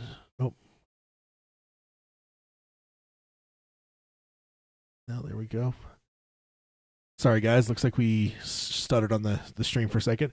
But yeah, I think if we would have had a more coherent one person in charge type thing, I think it would have been like hopefully a laser focused thing. Whereas this one, you could definitely see where there's things where it's just like, I mean, even some of the casting, like didn't Sayer, it's like that's kind of not a huge actor. That's a character actor. That's didn't he feel way underutilized? Didn't it feel like there should have been another at least? He had like one scene. Yeah, didn't it feel like there should have been another 15-20 minutes of like something that he's involved with, even if that's like something. The search for the Jake or something. Something, yeah. It just felt like there's times where I'm like, God, it feels like there's more there. Yeah. Like, and me, I tell that at times where it's like, oh yeah, I guarantee you there was a cut scene at this spot, and then it turns out down the road we find out there was, because it's just like there's just times it just feels like a limb was chopped off somewhere on a tree, and like I felt a few of those during the course. I definitely felt that with the ending. It definitely felt different than what Nikolai had in mind. Yeah, and we've talked about that too. Yeah, I really honestly believe that he had Jake dying. Yeah, by Roland's hand. Yeah. Yeah, I think that was the story as that happened, and the test audiences didn't like it. So, see, I would have left it. Yeah, and see, we actually, it's funny because we saw Kingsman a few weeks ago, and there's actually one in that too where I heard that like test audiences changed something radical in that movie, and I'm just like, bastards, because like I really like the other way it would have gone, but yeah, it's like you'll have to tell me about that afterwards. I need to know what that was. I hate like test audience stuff, man. That shit pisses me off so much because it's just like, where do they get these test audiences from? I don't know. Moviehaters.com? But it's like it's the same thing with anything. I mean, whether it be whatever, like when they're like, oh, one in 5 Americans believes this. I'm like, well, how many people do they ask? Probably 1,000 of them to represent 250 million. Yeah. Or 350 million, like 350 million. Like, it's just one of those weird things where it's just like, oh man, you're like dictating like what many people are going to get based off of a very a small group of people, and that irks me a little bit. Because yeah, killing Jake, I think that was going to happen totally. Number 4, Western elements and weirdness. Maybe the piffling runtime was to blame, but the Dark Tower movie felt reluctant to truly embrace the midworld element, celebrating its unique culture and plumb with the depths of the world that Stephen King created. The TV show must channel the weirdness and gritty Western elements of the novels, not least because of these prevalent elements in The Wizard and Glass, which Roland flanked by 2 post-apocalyptic cowboys for most of the story, and features a 6-legged mutant cat called Musty. Which is true. Like, you can't really avoid the Western and the weird stuff with Wizard and Glass. Like, if they're going to do it appropriately, there's going to be a lot of, I mean, that's probably wouldn't you say that's almost the more Western of all of them? There is nothing more Western than, well, book 5 maybe. Gunslinger has some Western elements to it, but it's like, dude, book 4, like you're talking like going from like the big city to like a smaller town. Like, you got like they're wearing like the ponchos. It's like, it's just there's so much Western about that. You got like the outlaw guys with the big coffin hunter, the big coffin hunters. It feels so Western to me that yeah, you can't avoid it with that one. But I also think that if you're going with a TV series, you don't have to worry about that as much, because film, it's a little bit different with how you have to analyze things, because like in general, Westerns don't do well in theaters. But look at Westworld. Westerns are doing okay on television. You know, you got things like Justified and some of these other shows that Longmore. There's all kinds of stuff. So it's like one of those things that Western is definitely not dead in TV. So I think that like even if you were to like if we went back into an alternate universe where Dark Tower was made into a TV series to start, I think that you would see a closer adaptation of book 1 because they wouldn't be as afraid of things like the Western elements or the weird shit because TV shows are more able to do that kind of stuff because they're not dealing with a 2-hour runtime. They probably have at least 13 hours to play with to tell you a story. Yeah, the only one I would say that rivals book 4 for its Western themes is book 5. Yeah, that one is straight up even the end is all of it except for the parts in New York. Well, because it's a takeoff of the Magnificent exactly. Seven. So yeah, which is you got the town store, you got the town gathering hall, you got the church, you got the rich miser, you got the rich miser ranch, and a couple other rich ranches that side with him. Yeah, when they decide not to fight. And then you got the poorer guys like the Jaffords and everything like that are trying to get by and scrape by and everything. And then you got one of the parts I love about book 5 because it's my favorite book is the someone telling Eddie, I think, about the other Kalas have different things. Like there's one Kala that's straight up just for gambling and prostitution. Like that's all it's for. Like different ones grow different things. And Colibri like Vegas. Colibri Vegas. Yeah.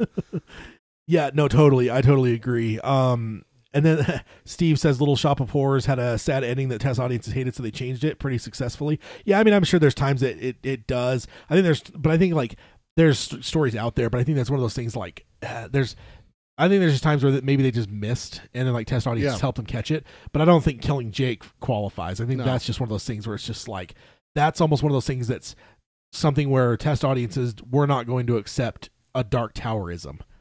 You know, well, if you want to call it that, there's Dark Tower elements that wider audiences will have a harder time with. That is a huge, and we talked about that going into the movie. Like, are they going to kill Jake? Will they be able to pull off having the quote hero of the story killing a child? Like, so obviously, if they tried and test audiences didn't like it, I'm sure Sony people were already wringing their hands, going, "Oh, I don't know if we can get away with this." So they were probably just waiting for an excuse to cut it out of there. But test audiences hated it. You have to change it. It's like, okay, but this isn't what Dark Tower is. Yeah, that's exactly. Yeah, and then Lydia says there's not enough weirdness for me in the movies, and weird is one of the first words I would use to describe the worlds of the books, and I would totally agree with that. And then she also says not enough genre mixing stuff, and that's what I was saying. If you wanted to make it a hard R, this movie a hard R, add a horror element. Instead of just having an attack by the Taheen, make it a horror element. Make someone out there in the fields with the ghosts and stuff like that being hunted or something like that, and then getting their throat ripped out. Yeah. Yeah, that's definitely a tough one though. But yeah, a little bit less of that with TV. And then he finishes at this point. Says the series should play out like a dark, twisted version of The Good, Bad, and the Ugly, with an added horror, pop culture references, and generous helping of WTF thrown in for good measure. Yep. And that sounds like about Dark Tower to me. Yeah. And then he says, number 3, he says, embrace the moral ambiguity. He says, there were no gray areas in the Dark Tower film. It was black and white, good versus evil, with Roland and the Men in Black in the archetypal roles. This is a far cry from the novels, which are awash with moral ambiguity, whisking readers away to a world of flawed heroes that are sometimes difficult to root for. The Gunslinger is a complex anti-hero who plays an emotional tug-of-war with the readers throughout. One minute they're on his side, the next they're questioning their loyalty, lie in the wake of the latest borderline atrocity. And I think that's something I think all of us can agree with. There is a lot of ambiguity in the Dark Tower, and that wasn't really in the film necessarily. Yeah. I mean, there was, again, apart from any luggage we may have brought in, because I think I saw some ambiguity there, but it may have been stuff that I brought to the movie versus stuff that the movie brought to me. So, and he says, Idris Elba could have pulled off a layered Roland, a faded hero with a bright-eyed, good guy beneath the surface, but the movie's runtime and script compromised this. And I could probably agree. There's probably it's like one of those things. Like I guess like that would be almost the litmus test. Is like look at like Star Wars, because you mentioned that earlier. The first Star Wars. Go ahead and cut that down to a 95-minute runtime and see what you would cut. And you would cut out the scene in. You would cut out Luke getting the lightsaber. You'd cut out Luke with training with the lightsaber. Yeah, a lot of that stuff. A lot of that stuff would cut out. Yeah, there'd be a lot. So it's one of those things that, like, if you had more time, you could have seen a lot more happen. And I totally agree with him. Idris could have pulled that stuff off brilliantly. Like there's a scene in The Wire, man. It's like one of my all time favorites to like just show that like he could play the layered stuff that is needed. Then his last little bit on this point, he says, with at least a full season on its side, the TV show has the chance to deal in more complex heroes and villains. moral ambiguity, and meaningful character relationships. And I think that we can all agree on that. And I think we talked about that last time a little bit. He says, number 2, he goes on and says, give Idris Elba a substantial role. He says, when the flashback, which serves as the meat of the Wizard and Glass, picks up, Roland is in his teens, so a younger actor must be sought to serve as the show's protagonist. Idris Elba, however, was one of the only good things about the film. Again, I would disagree with that. I think that Matthew and Tom were equally great. Tom was fantastic. Yeah, and he says, bringing true grit to the gunslinger role and excelling in the action scenes. If the reports about his involvement in the TV series are accurate, his presence must not be squandered. No. This means giving him a substantial role that extends beyond introducing the story as a narrator in the first episode. A dual narrative that jumps between the past and the future is a storytelling device that could work. And I would agree. I think that would be fantastic. Yeah. And if we're going to use Idris, let's use him. Yeah. Yeah, I see his point on that one for sure. Yeah, definitely. And then he says, alternatively, Elba could take a center stage in the second season after the events of Wizard and Glass have played out, instead of another movie picking up the thread it weaves, which sounds like what Sony's original plan was, which of course would be book 2 most likely. So that would definitely be Idris heavy. And then number 1, he says, be accessible to newcomers. He says, make a sequel to a 4,250-page epic comes with its own set of problems, and chief among them is you require your audience to have done more than a bit of light background reading beforehand. And I actually disagree with him on this, because I don't think that you have to. I mean, I think there's going to be exposition to where you help it to where audiences don't have to read. Yeah. Like, look like Game of Thrones. Game of Thrones doesn't require you to have read the books. I think that it's richer if you have, but also if there's things that people really need. Who doesn't listen to podcasts that get it filled in, or just jump on Wikipedia and read it what they need to, but I don't think you have to, like, fans of the movie / series do not have to read the books before going into it. In my say opinion. that you have to dumb it down. That kind of contradicts himself, because he's saying that it didn't delve in enough into the mythology of the world and everything like that earlier. But now he's saying that it needs to be simple enough that new fans can understand it. Okay, explain to me how a new fan of Dark Tower is going to be able to understand it if we don't dumb it down. Yeah, and there's no way. There's too much.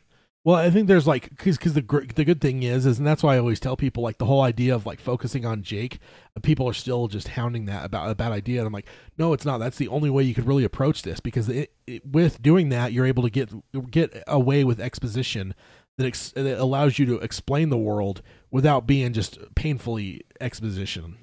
Like if it's just like, hey, Cuthbert, in this world we have to do this, right? Like that's idiotic. But that's not good storytelling. Yeah, if you have him explaining to Jake during the course of a campfire certain elements of like the world, like then it makes sense, because he's actually telling a character that doesn't know. And it makes a little bit more sense. That's where we get into like what we've talked about before, is that's why Eddie, Jake, and Susanna are so important to the story with the quartet, is because they get introduced to the world, to Midworld. They don't understand the customs and everything like that, and Roland has to constantly correct them, explain. I flash back to River Crossing, where she goes up to the woman, and I want to say it's Aunt Tilia is her name. It's what you were talking about earlier, to give her the cross, Aunt Tilia, and does the 3 fingers on the throat. And Roland has to, she does it later to Blaine. Yeah. And he has to correct her, says, no. Blaine corrects her and says, no, I'm not a woman. Forehead or something like that. A chest bone, isn't it? Chest bone, yeah. Chest bone for man, throat for the woman, and everything like that. And it's just like, little things like that. You're not going to get that. It's like, how are you going to do that simply? Yeah. Little things like that you're going to, what I just had a thought, and I think this would be awesome. What if Roland is remembering, Wizard and Glass in the TV show, while him and Jake cross the Mohaine Desert? Yeah, because that's what I'm thinking, is like that might be the best way to do it. Go back to book 1 and start with Roland and Jake in book 1. Yeah, well, because no matter what, like now they're being dropped off after going through that door in New York. Like that could drop them anywhere. You know what I mean? And maybe it drops them in a place where they have to go through, and now you get into like slow mutants and all kinds of different things to where maybe even Tull. That's what I was thinking. Is imagine Jake how different. Because that's how you justify Tull with your hero of a character. They take Jake hostage. Yeah, Roland's rescuing him by slaughtering the town. Yeah. Okay, take the kids out. He still can slaughter women and men. There, it's very easy to fix. there hasn't been a birth in Toll in 20 years. You know, make that okay. Now the youngest person there is at least 20 years old. Yeah. Then have them riled up by Sylvia Pittston. They kidnap Jake, attack Roland, and Roland has to fight his way to rescue Jake. Yeah.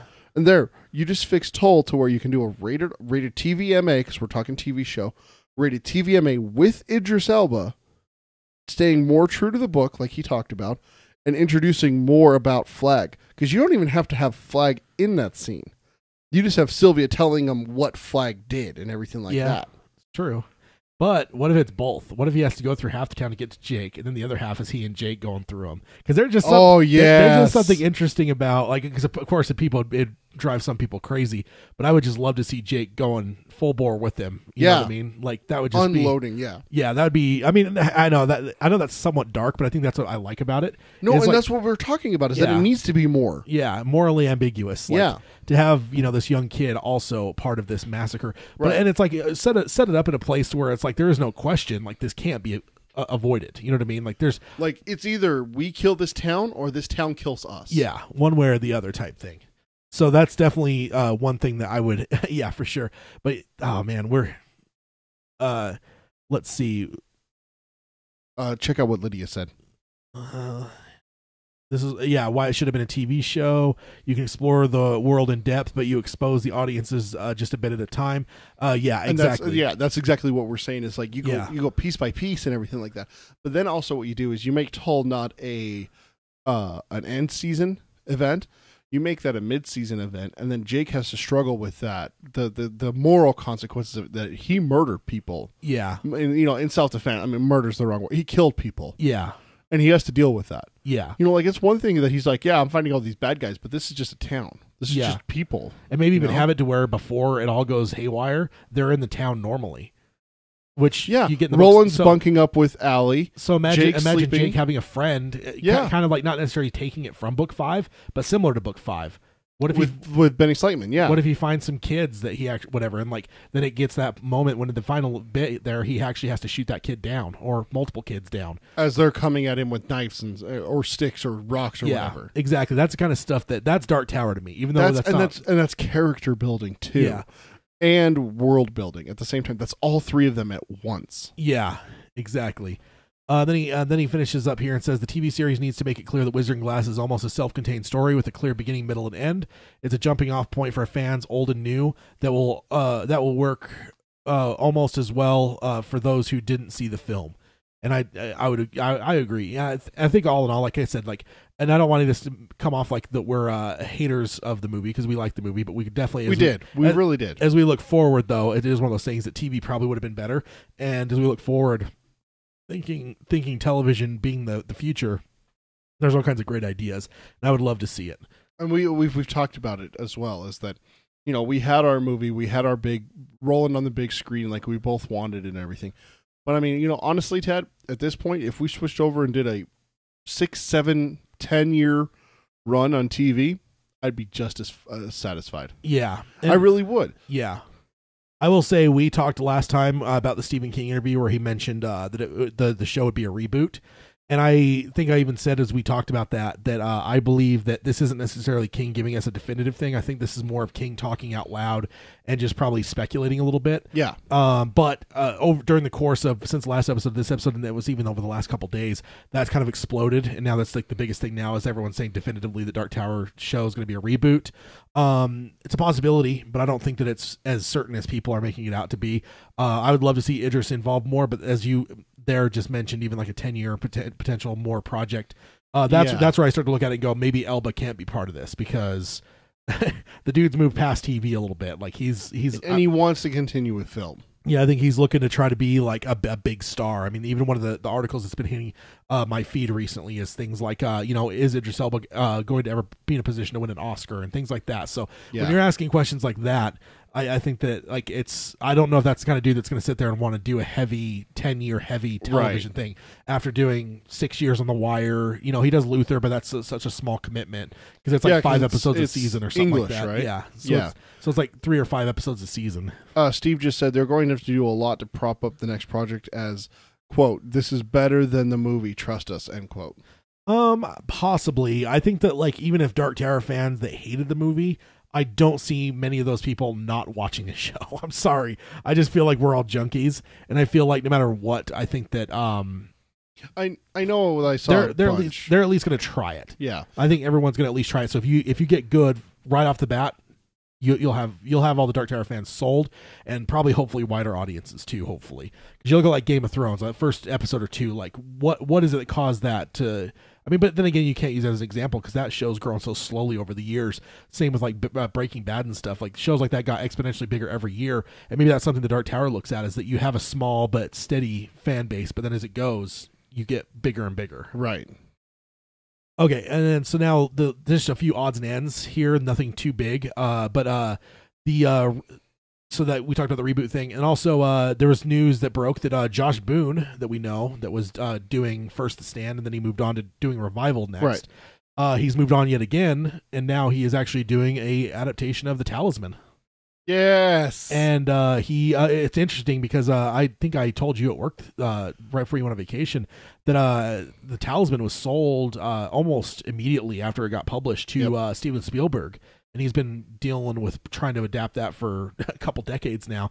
I mean, not necessarily like front burner type stuff or like developmental hell. It's just one of those things I think Spielberg's held in his pocket. He's kept it for a rainy day or for when he has a free year to work on it. Yeah, but no, so Amblin, which is Spielberg's company, is indeed behind it, and yeah, Josh Boone, and it sounds like that is his project because he was involved in this X-Men show. I'm blanking on the name of it. I think it's the one with Maisie Williams from Game of Thrones. Oh, is the one that he worked on. So he's been working on that. That's been a big part of what he's been doing. But now he's doing The Talisman. It sounds like that's up next. And as part of that, got some people. Yeah, and it's actually kind of funny. I had to bring it up because I love Josh Boone, and also it somewhat connects to The Stand because he was. I think he's like the man. I think like he's one of those super fans of Stephen King. So I think he's one of those guys that we all should trust because like. And if you have any doubts, go back to like 2013, 2014. He did a podcast on. It's not the Fat Man on Batman, but it's Kevin Smith's other one, Hollywood Babylon, I think. And he just did a show where it was just an interview with him, and he tells kind of his story and his backstory.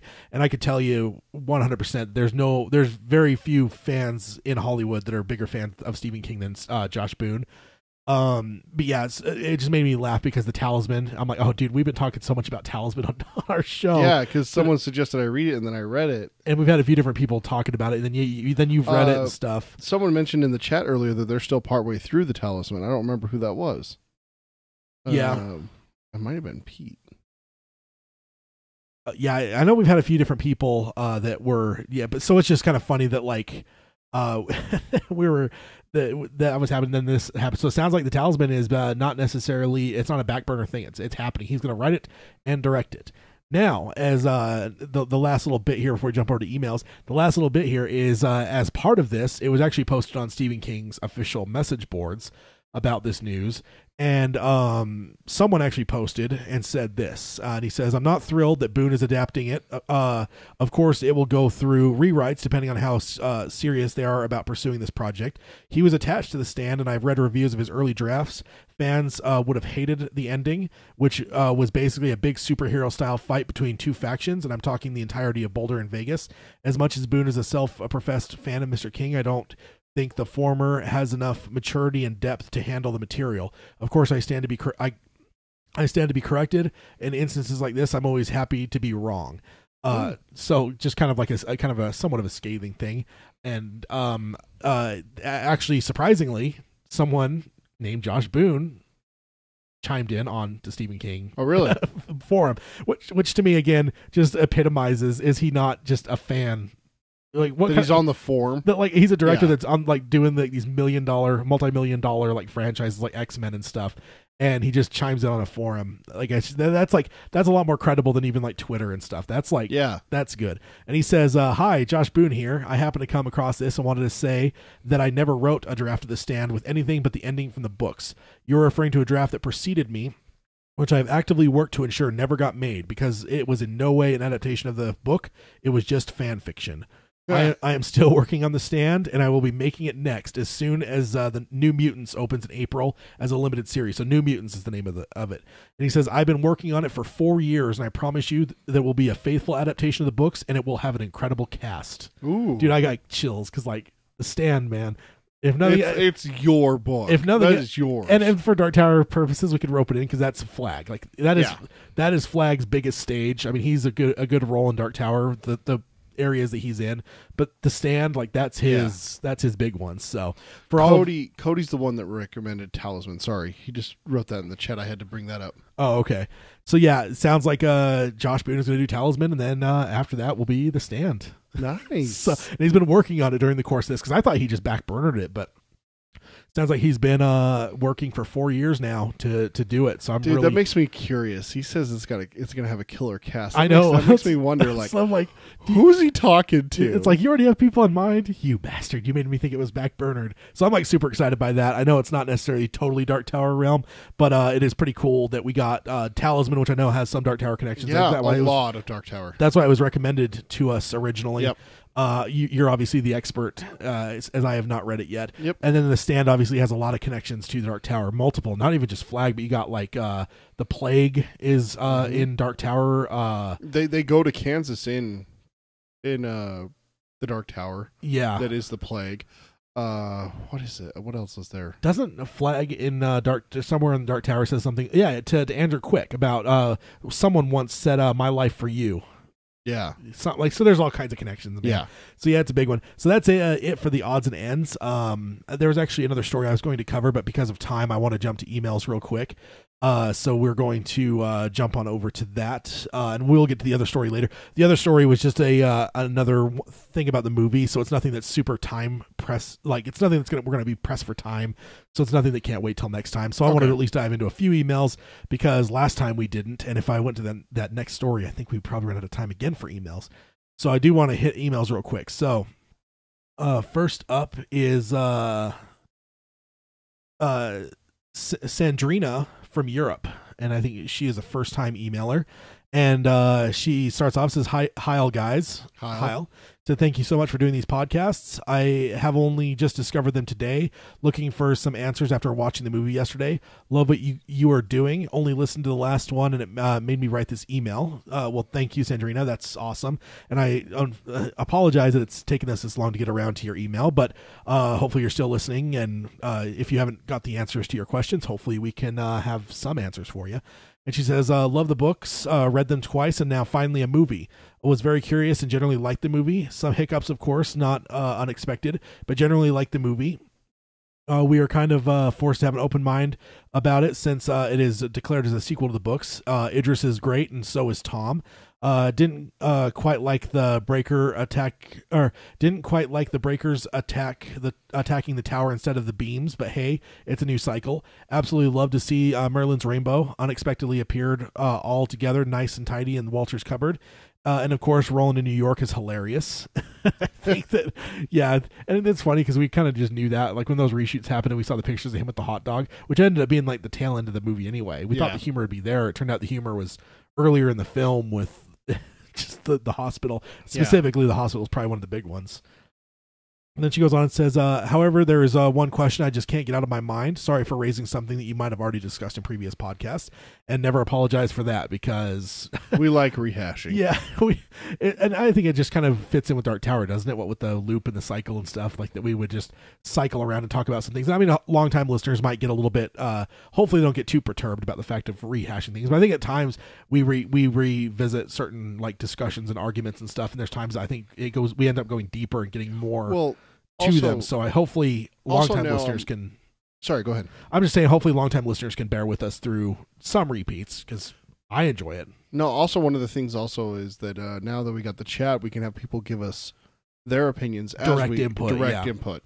So that always changes things for us too. I know we've already had that happen. I mean, was it last episode or the episode before where we had, what was it, like a 25-minute tangent off of a comment in the chat? Yeah, it definitely happens. I mean, yeah, that's why we love having the quartet. It's because we want you guys to be a part of this. So there's never a problem with us going back and talking about something again. Yeah, exactly. And then she says, in the books, the breakers try to destroy the beams in order to bring down the tower. This time they go straight for the tower. At the end of the movie, the whole place, Algo Ciento, gets destroyed. How can the Crimson King and his cooperatives possibly bring down the tower now? And I would just say that, in my opinion, and this is like actually, once she asked us, and I was kind of reading as I was putting into this thing, I was thinking through it. Like, it's one of those things for me. I always assumed that there was multiple. I mean, there's multiple beams. So I guess we can kind of, but it was never highlighted in the book that for sure the Algaziento was one of many. But I always assumed that, even from the books. So I would say that there's still multiple. Oh, really? I always did, because I always took it as one. I mean, if you're breaking multiple beams that are they talk about how the breakers there are the ones that broke the beam. But you would have to have multiple facilities, though. And if now... No, it's a mental thing. They reach up and grab the beam. It's not a location. They're there because that's exclusive. That's a remote location where no one's going to find them and stop them. That was the point of it, is that mentally they can reach up and break any beam. Because the breakers that are there broke 3 different beams. I always just pictured it as the only location. Because that's why the tower's safe afterwards. Shimi tells him the tower says that we're safe. Well, it was down to the one beam too. So by that point, so like yeah, and I always figured, because like the tower is going to heal itself and heal the beams and stuff like that. But yeah, I always just pictured there was multiple of them, and if not, even if no one else got that from the books, which I always did, it doesn't mean that they can't just do that for the course of the movie. The course of the movie absolutely works to have multiple. It's not a stretch to say that they had multiple of them. Not at all. I mean, especially because we're talking about whatever, and especially as you get into it, I'd love to see Flag portray it off that he's conscious of the fact that there's cycles. Yeah. I mean, that might get lost on people that are only watching and have never read, but it'd be interesting if he's just like, well, I know that like that doesn't work, so yeah, of course I have other things about it. I always thought of it as I've given it some thought, and my wife asked me a couple questions after we saw it about what was different and why people are complaining. I said, well, one of the things that's minor that I've heard a couple people complaining online, and I think one emailer said it, is that they were attacking the tower, not the beams. I was like, it was actually a refreshing take, because the beams were supporting up the tower, but they changed it to where the tower is producing the beams. Yeah, to protect, which is kind of like the force field, keeping out the outer darkness, the prim, and whatever it is. And I was like, it was kind of refreshing to see that. But now to see the tower was being directly attacked, I was like, it was almost more of a threat than the beams were in the book. Yeah. So it was and I could definitely see where what you're saying is there's multiple locations where Flag has multiple breakers and multiple installations throwing up shots at the tower. Yeah. It's not just going to all come from one location. Yeah. Did you? Because I feel the whole like creating the field to keep like the demons of like the whatever. What is it? The Todash darkness. Like, yeah. You have like that, but that's never. I don't think that's really portrayed that way at all in the books. I think that's strictly the movies. Because how the books have it, and I remember this vividly because I actually looked it up. Because the tower coming down would just basically destroy the entire universe. No, what it is the tower was raised out of the prim, which is Todash darkness, basically, and placed onto the beams by Martin the turtle. So when the beams break, the tower falls back into Todash darkness. So that's why they have to break the beams. They can't get to the tower because the beams are protecting the tower. Okay. So this is kind of like the other way around, where the tower is the power source, but the beams crisscross through the tower and hold it up. Yeah. And that's where the little jingle comes from. Behold the turtle of enormous girth. He holds the world upon it. Yeah. How does it go? Now that you're asking me, I'm forgetting. We should just go to the pizzeria here in town and go. Yeah, there's a pizzeria here in town that has that written on the brick. It's like, because one of those ones where when they open, they let people buy and pay to write something on the brick. Someone drew a turtle and wrote, "See the turtle of enormous girth. He holds the earth." What is it? Now that you're I'm blanking on it. But yeah, no, I guess it all comes to the same thing though, because like ultimately, I always just pictured that if it was the beams, if the tower fell, basically almost the entire universe collapsed in on itself, and I guess like whether that means collapsing on itself or letting Todash monsters in and destroying the whole thing, I guess it all comes to the same thing. It all comes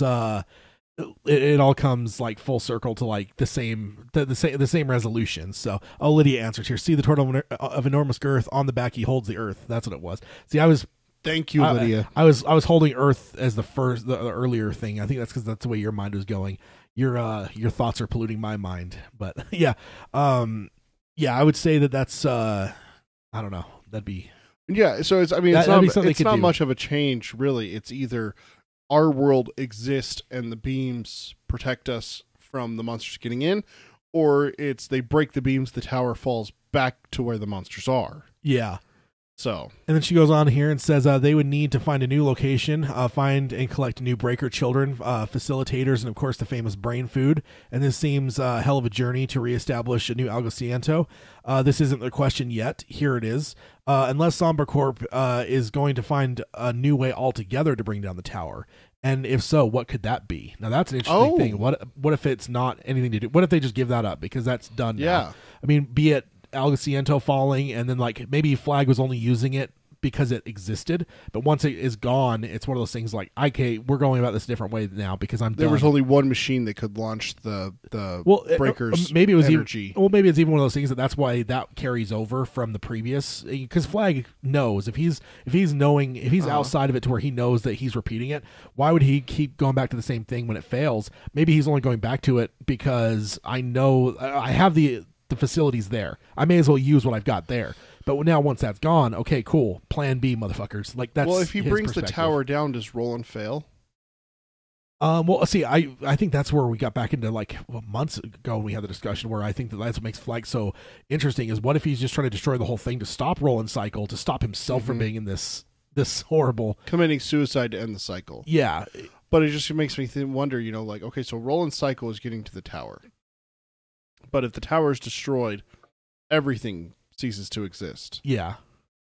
But what if Roland's cycle just starts over again?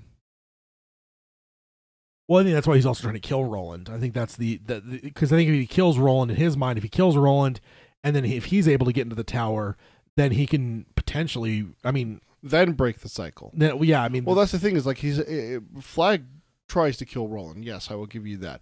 But it's not like that's his main focus. It's like his main focus is trying to get to the tower before Roland.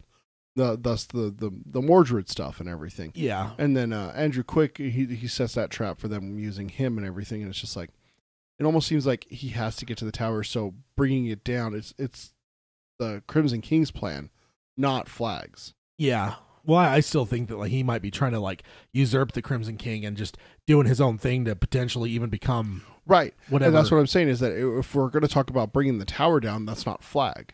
That's the Crimson King's plan. But also we know that Flag is, from other stories, we know that Flag is very good at, he's navigating chaos. So right. if he's to let Toadash monsters in to destroy everything that exists as it exists, maybe his plan is that in that he can gain higher powers in some way. Right, and that's what the Crimson King wants. Is if we're talking Flag from the movie, it's basically he's taking the place of the Crimson King from the books, because the Crimson King wants the tower to fall, wants us to fall back into Toadash darkness. Because then he talks about it with Mordred, where him and his son would rule the Dark Kingdom for millennias. Yeah. And so it's just interesting to think about what Flag would want movie-wise, because he's different than book Flag. Yeah, I think the movie Flag, it almost just seemed just to let the monsters in, just because it's like, what does he say? Have a happy Armageddon? It just seems like he's just kind of like, what is it? What's the old saying? Some people just want to see the world burn. Old saying. Yeah, it's almost 10 years old, sir. Almost, not quite. It's an old. Hey, not old. It's relative, sir. Not old. Your daughter would think it's old. It's older than her. See? Barely. Relative. Barely. But that's an interesting question. How else do you think the Flag or the Sombra, Crimson, whatever? Would it be just a direct attack on the Rose on the Earth I side? think that would be a very big change, is where they go after the Rose. If the Rose is the Dark Tower equivalent in Keystone Earth, yeah, and that's where it would play perfectly into what we're talking about with Susanna, making Susanna more important in the Tech Corporation versus the Sombra Corporation, North Central Positronics, and everything. Yeah, that would be very interesting to do that. Yeah, whereas Flag has the whole contingent on the Earth side going after the Rose to destroy it, and then maybe he's even doing a parallel thing where he's just trying to get to the tower, because if he gets to the tower and mounts it first, fine, everything's hunky dory, but that's a long shot, taking on the Gunslinger and everything like that, and the Quartet. He knows all about them after all these cycles and everything, and he's not having just one plan. He's going to do multiple to ensure that he wins. And you know what? They're all going to fail because He's the loser. Moral ambiguity, though, right? Let's see the villains win, huh? No. Then she goes on and says, as said, I'm still digesting from yesterday. Need to watch the movie again, probably another 5 times to get my head around it. Love listening to the podcast and what could possibly happen next. Also would love to see Shardik and Blaine, the pain and his fantastic transparent setting with the Cotet inside. The drawing of the 2/3, the monster lobsters, as well as the oracles and everyone in Magus, especially Susan, Cuthbert, and Alan, and the famous witch Rhea. Really love the whole story, and I feel that it is such a great universe Stephen King has created. I think we would all say amen to that. She says, whoever creates the next movie/TV series should pay tribute to its amazing mythology and history to make it available for a wider range of people. So it's kind of funny because her email basically synopsizes almost everything we've been saying during the course of this episode. So that's awesome. And then she signs off. It says, Long Days of Pleasant Nights, signed Sandrina from Europe. And Long Days of Pleasant Nights to you. Maybe you have twice the number, I guess, in the proper response. But see, I'm from Keystone Earth. I can change the responses. Hashtag Tad is terrible. I think we can get into at least one more email here. Okay. And it is OG Chris. Hey. He sent us his response late for us because he had to wait another 3 weeks for the movie that we did. So he starts off, says, after waiting 3 more weeks, I was finally able to go and watch the movie about Walter and the other guy. And let me tell you something. Those 3 weeks felt painfully slow compared to the whole year of waiting. Believe me, I kept counting the days on Twitter. I have the need to mute, I had to mute everything related to the Dark Tower, Twitter, Reddit, Facebook, and then included Size, Tad, and Peter. Maybe this is the best example of being a Tower junkie, as these 3 weeks felt like detox, and I'm glad that the waiting is over. Well, we're definitely, I mean, by this point, you've already rejoined us, and you probably caught back up, so you're probably hearing this now. I guess I can title card here. Peter keeps having to remind me to do the title card. Tad's off his game today. Cody's got to go. He says, keep up the awesome sauce, guys. All right, Cody. See you later. Thanks for joining us. Thanks, Cody. Yeah, it's been fun. And then Chris goes on and says, now about the movie. First of all, allow me to say this. Since the movie was announced, way too many people said it's not going to work. The story is too complex for a movie adaptation. And they were right until Cy King said that it wasn't an adaptation, but an interpretation presented as a continuation. That's a big difference. Then the casting and the classic skin color drama, and finally the poor marketing, which I have to say the fan base is partially guilty of this. If Sony Pictures is seeing bad hype from fans of the book, from the fan base, it's probably that the studio will want to keep it safe if the fan base is thrashing it before it's released. Imagine the opinion of other people who don't have a clue about the epic tale. For me, it's kind of sad how so many people are so negative about everything, and that's an interesting thing. Like we've talked about that. I wonder if some of the fan reaction even led to some of the decisions made, because it's possible, if because they delayed the movie, so delaying the movie and then everything else. It's interesting to think if they saw the Dark Tower fans thrashing it and stuff, maybe they're just like, screw these guys, we're just going to do what we can to maybe appeal to the non-fan guys. Yeah, the and that's why they made a movie that wasn't. I mean, they had some tongue-in-cheek stuff and little hints there, but Easter eggs for us. But for the most part, taking out Killing Jake, for instance, like being one of the big ones. Okay, well, if you guys are going to thrash the movie, okay, well, we're going to go with the test audience then. Yeah, I mean, because we're going to keep an ending that those people like more than you. It's an interesting dichotomy that it is something, because nowadays, I mean, fans have an unprecedented access to everyone. I mean, they can get on social media and interact with Tom Taylor and Idris Elba and Aaron Paul, if you were, or as Eddie? it were. You mean Eddie? You can interact with these people now, and I think the studios are the same way. I mean, of course, they just have like a social media guy running their Twitter account or whatever, but you got to imagine that some of the marketing and research people are watching that stuff to see what they're in, or they might even just be looking at hashtag the Dark Tower or the Dark Tower movie just to see what people are saying.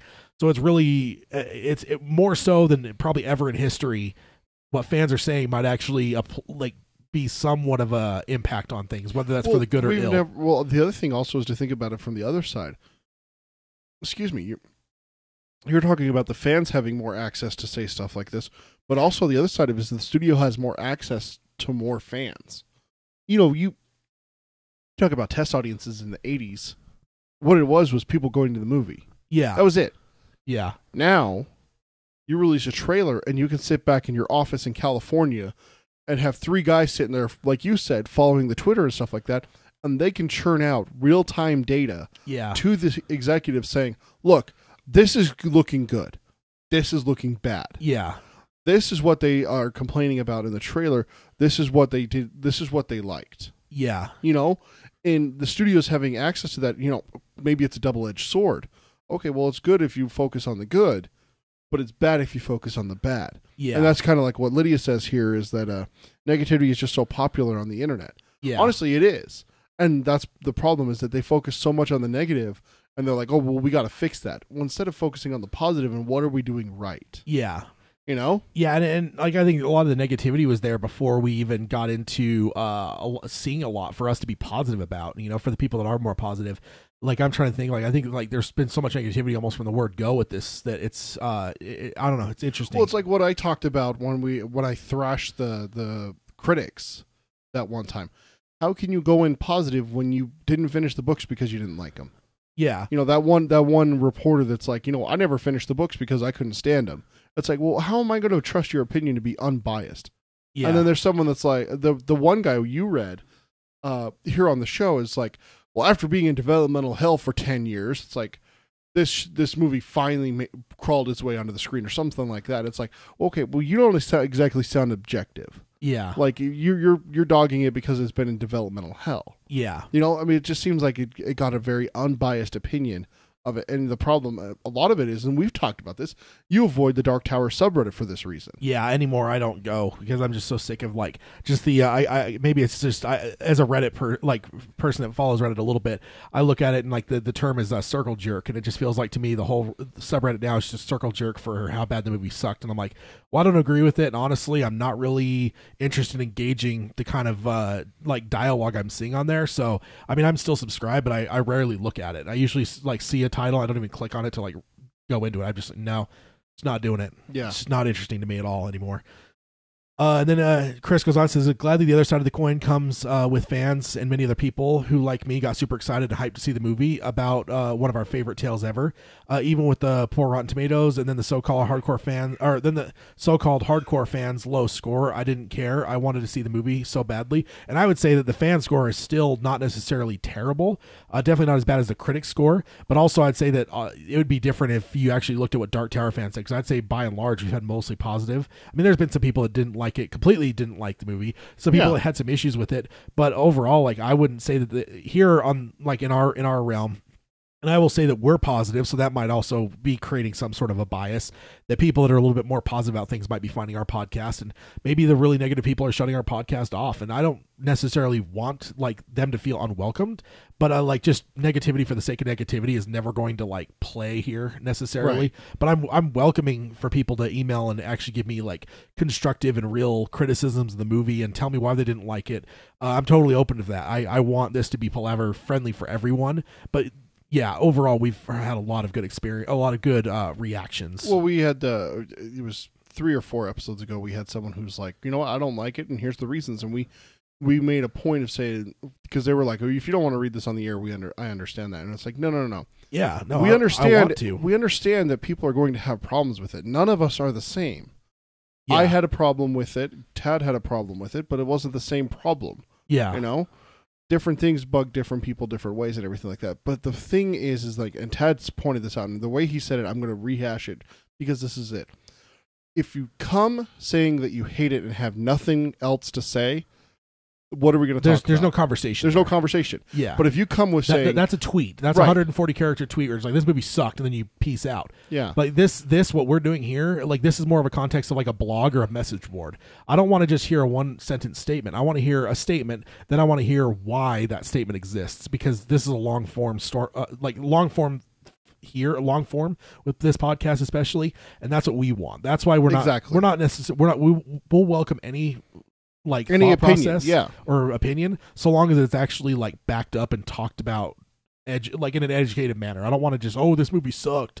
and then like whatever, like no, not interested in that. Like, and that's what you're talking about with like the subreddit. Is it's just a constant rehashing of how bad the movie sucked and how bad it sucked. But when you try and engage them with conversation, there is no conversation. Yeah, it's just that it sucked and you're wrong. Yeah, everything I've seen, I will say I haven't been looking heavily into it, so that might even be a little bit unfair to the whole subreddit. But mostly what I've been seeing going by my timeline, it's not looking overly positive in terms of like anything. It doesn't feel like anyone can get in a word in edgewise that actually enjoyed the movie. But that, I guess that might just be Reddit too. And then Chris goes on and says, so here I am writing my thoughts in a Clint Eastwood fashion and delivered to you by Andy, everyone's favorite robot. And he says, The Good. And he says, what this movie nailed was the relationship between Roland and Jake. For me, I've always pictured their relationship as a wise grandpa and a loving grandson, not a father and son type of relationship. That is Roland and Eddie. A father is more about guiding you through life and your problems, helping you to overtake them and become a better person. And a grandpa is more about learning things in life, because in my experiences in life, a grandpa is pure knowledge. I am not sure if I'm explaining myself correctly, but for me, this is where the movie excelled. And I would say, yeah, their relationship is definitely strong. I mean, like I guess like your thoughts about like grandpa dad, I've never really interpreted that way. I've always felt that like Roland is like an uncle to Eddie and a father to Jake. I always thought big brother. For Eddie? For Eddie. Always thought big brother. They butt heads. He doesn't always listen to him, but, you know, then Roland asserts his dominance. You know, I am your big brother. You're going to listen to me and everything like that. But then again, that wouldn't that then be Roland filling in a role for both those characters? Eddie's role that he looked up to was his big brother. Exactly. Jake was his father. So exactly. Roland's almost like, not necessarily in a manipulative way, but he's filling the two roles that those two characters both need. That's what I always thought, yeah. But I see what Chris is saying here for sure, but that's never how I've interpreted it, but that doesn't mean it's wrong. It just means that different interpretations, and I would totally agree about the whole thing. Grandpa's pure knowledge is one that, you know, spends a lot of, probably more time with my grandpa than most people do. I would totally agree, and there's nothing I treasure more than my grandpa. You know, the more I think about it, in the few minutes since you read that about Chris is saying grandpa, the more I look at book 5 again, my favorite. I go back to, there's the confrontation between Jake and Roland about, you know, Susanna and everything like that, and whether or not they were going to talk to him, and he gets kind of pissed at Roland for, hey, you know what, this is your responsibility, you know, kind of thing. This is on you, and everything. And that just, I could very well see that being a grandson to grandfather conversation. It actually, the more I think about it, the more it's fitting. And I'm not even, like I said, I'm not even necessarily saying I disagree. I'm just saying that's never how I've interpreted it in the past. It might even be something I have to like digest for a while to see how I think about long term. The next time through, you got to think about it that way. Yeah, exactly. Reading through it again. And then his next point, because he just gave me bullet points under each of these. He says, under each of these things, because the good is the first one here. You can imagine what the other two are. And he says, Tom Taylor is Jake Chambers. This kid nailed the role. That sad scene, and he put it in quotation marks, made my girl cry. That's good acting, but there's also a problem, which I'll explain later. And then he goes on to the next point. He says, his next point for good, Peter's all-time favorite, Walter man, look, I am not writing this because I've always loved The Walking Dude, but McConaughey nailed Walter. So simple, so efficient. His magic for me was like perfect. Nothing fancy, nothing complicated. Simple and sharp. Just saying stop breathing, and is simple yet way so flag. Yeah, and I totally agree. I loved that. Like, I don't think we've ever really seen Flag in that way in the books. But I think that, like, once I saw it on screen that first time, I'm like, I love it. Like, just, you know, like, or hate. Like, that was just like, that seems like something Flag would do. Like, go back and read that first chapter of The Stand when Flag shows up and it kind of explains a lot about him. Wouldn't he be the kind of dude that would just do that? Flash a hand in front of a little girl and say hate. He's in rallies to topple governments. He's a part of assassination groups. He has pamphlets for both, like, you know, pro-Israel and also KKK. Like, he plays all sides. Like, no matter what, whatever would cause the most, like, chaos and, like, whatever, that's what he would do. Like, you know, he has a KKK one for if he's, you know, near like groups that would eat that kind of stuff up. But he also has, like, I don't know what Black Panther stuff for the. It just seemed like that's the kind of guy he is. And the whole stop breathe thing, or like the hate thing with the little girls, the one that really resonates with me. Where I'm like, dude, that's fucked up, man. Because like the ones he's killing, like, he needs to kill those people for whatever reason, or like the two where he has them fight the Taheen. He's like, fight, Yeah, kill each other. yeah, kill each other. Then enjoy the show. I love that. But like with the girl hate, that's just so over the top and so unnecessary. That is Flag. That's Flag. Yeah. That's the kind of thing that, like, if King had written that in The Stand in the 70s when he wrote The Stand originally, I don't think that would have stuck out. Like, if I inserted that into The Stand and you had never read it, I don't think you would sit there and go, God, that looks out of place. Like, No. you know, sometimes you do. Like, if you inserted certain things, you'd be like, the rest of this feels right, but this kind of looks weird. Like, no, it wouldn't. It would fit in perfectly because he's walking through Central Park and walks past a girl hate. That girl goes on. I could just imagine a whole chapter about how she goes on to hate her mother for the rest of her life and hates everyone. It just turns into this like embittered, like evil person that just like not evil, but just like one of those cold, hate-filled people. Yeah. We all know them. Some of us have dated them. Some of us, you know, might even be related to them in other ways. Like some of them are you. I opened myself up for that one. You sure did. And then Chris goes, next point here says the tower's design, even if it wasn't shown a lot, I love the design. For me, that tower is infinite. Always pictured it as something you cannot see the top of because it shades is always shaded by the clouds, no matter how no matter what. And keeping the Crimson King in the first level only shows how powerful the tower is in a perspective way. The movie design is just perfect.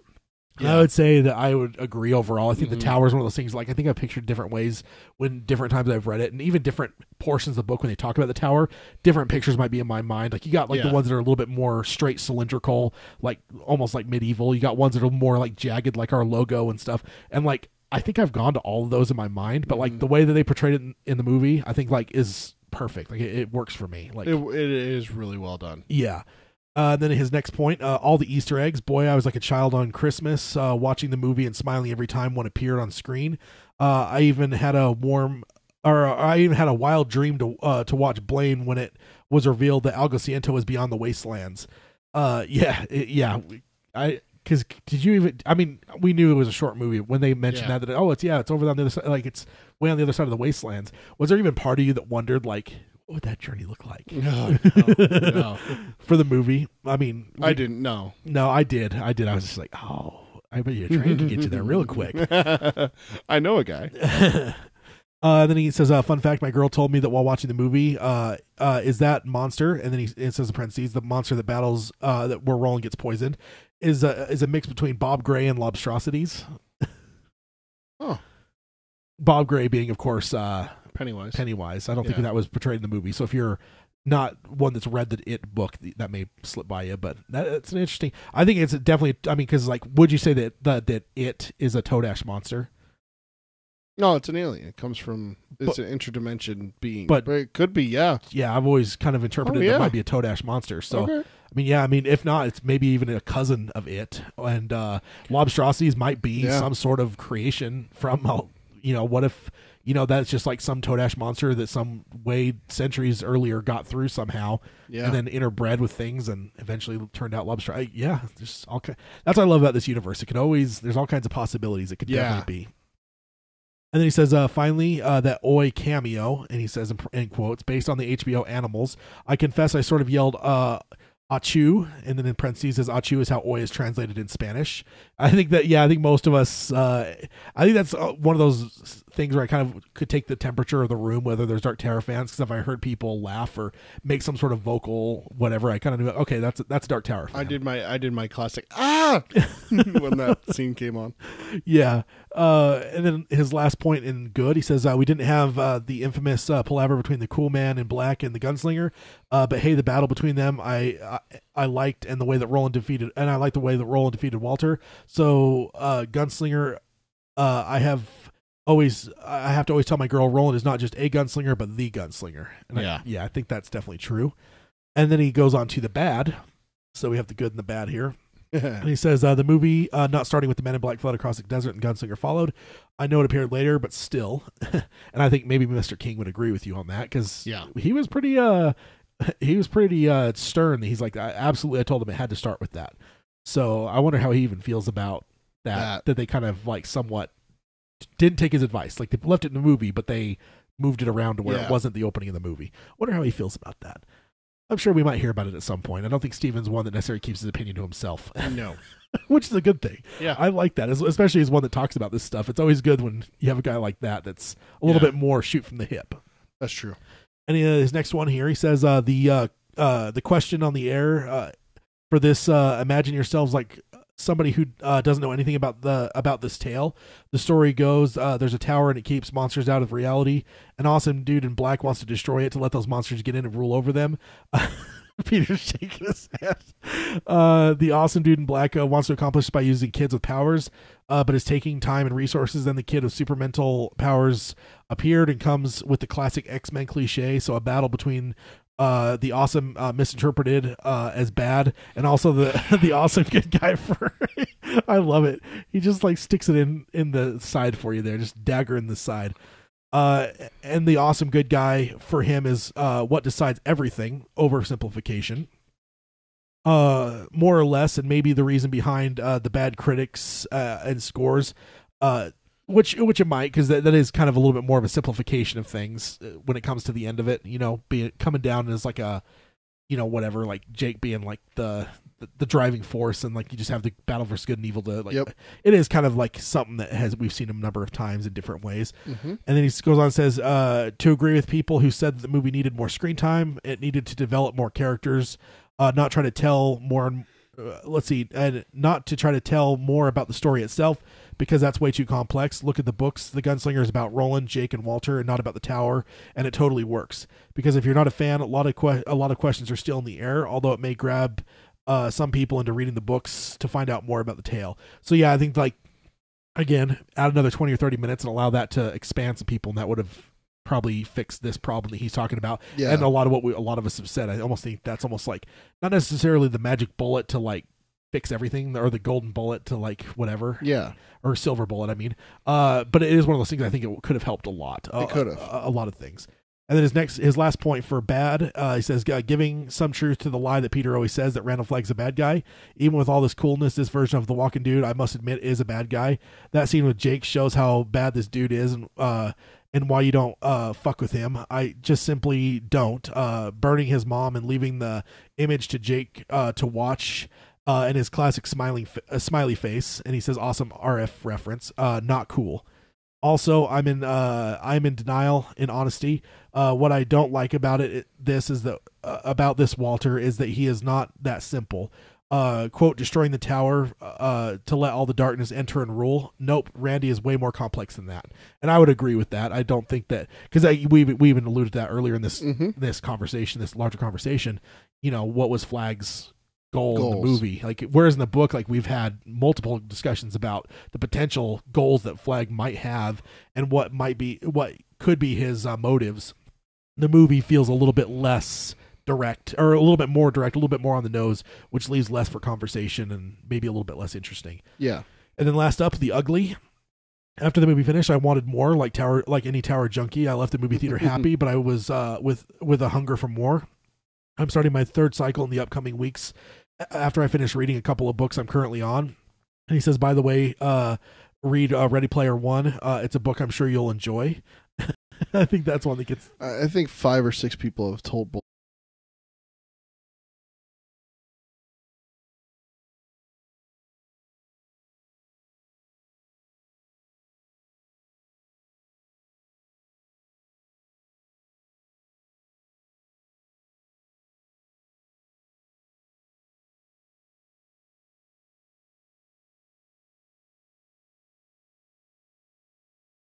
All right, I think we're back.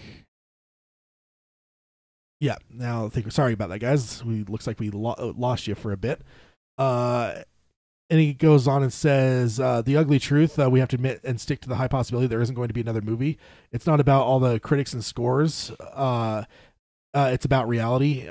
Here where I live, there wasn't any promotional material until this week. A few posters here on the street and the bus stops. The movie wasn't even a big release of the week. Instead, having to share that title with a movie named Veronica. He says, don't ask me. Don't have any idea or care. And more important, I was the only notable fan there. Nobody else seemed to look or react like a fan. I really hope that there is another movie in the future and the TV series also becomes a reality because I want to watch Oi on the big screen. And as I said, in Midworld, there will be water if God wills it. So yeah, that's true. And I think that, overall, like, there's definitely a possibility we don't see any more movies, but hey, if a TV series is the alternate, I'm okay with that. Like I said earlier, I'm okay with it.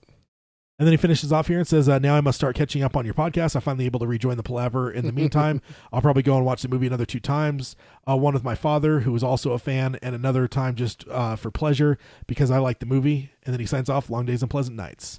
Long days and pleasant nights. Yeah, may you have twice the number, Chris, for sure. And I think that puts us about time for where we would normally end the Palaver. So I think we got into a couple emails, but I don't know. We definitely have more to get to, but it's definitely good to get to some emails. And I know we have some more new people too. So here in the next little bit, I guess we got to figure out because the next one when we were talking about doing the commentary.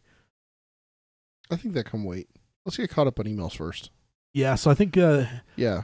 So next time we'll do a normal roundtable, and then we'll get to the because ultimately the commentary would be happening about the same time that next episode comes out the DVD comes out because it comes out on Halloween. I was gonna say also let's make sure that everyone has their copy so if they want to follow along they can. Yeah, so let's next time we're gonna next in a couple weeks here, our next episode, we'll do another roundtable and hit up any news we have and also some emails. Hopefully it's a lighter news so we can hit a lot of emails and get through a bunch because they're great conversations. So I would love to get to. Oh yeah.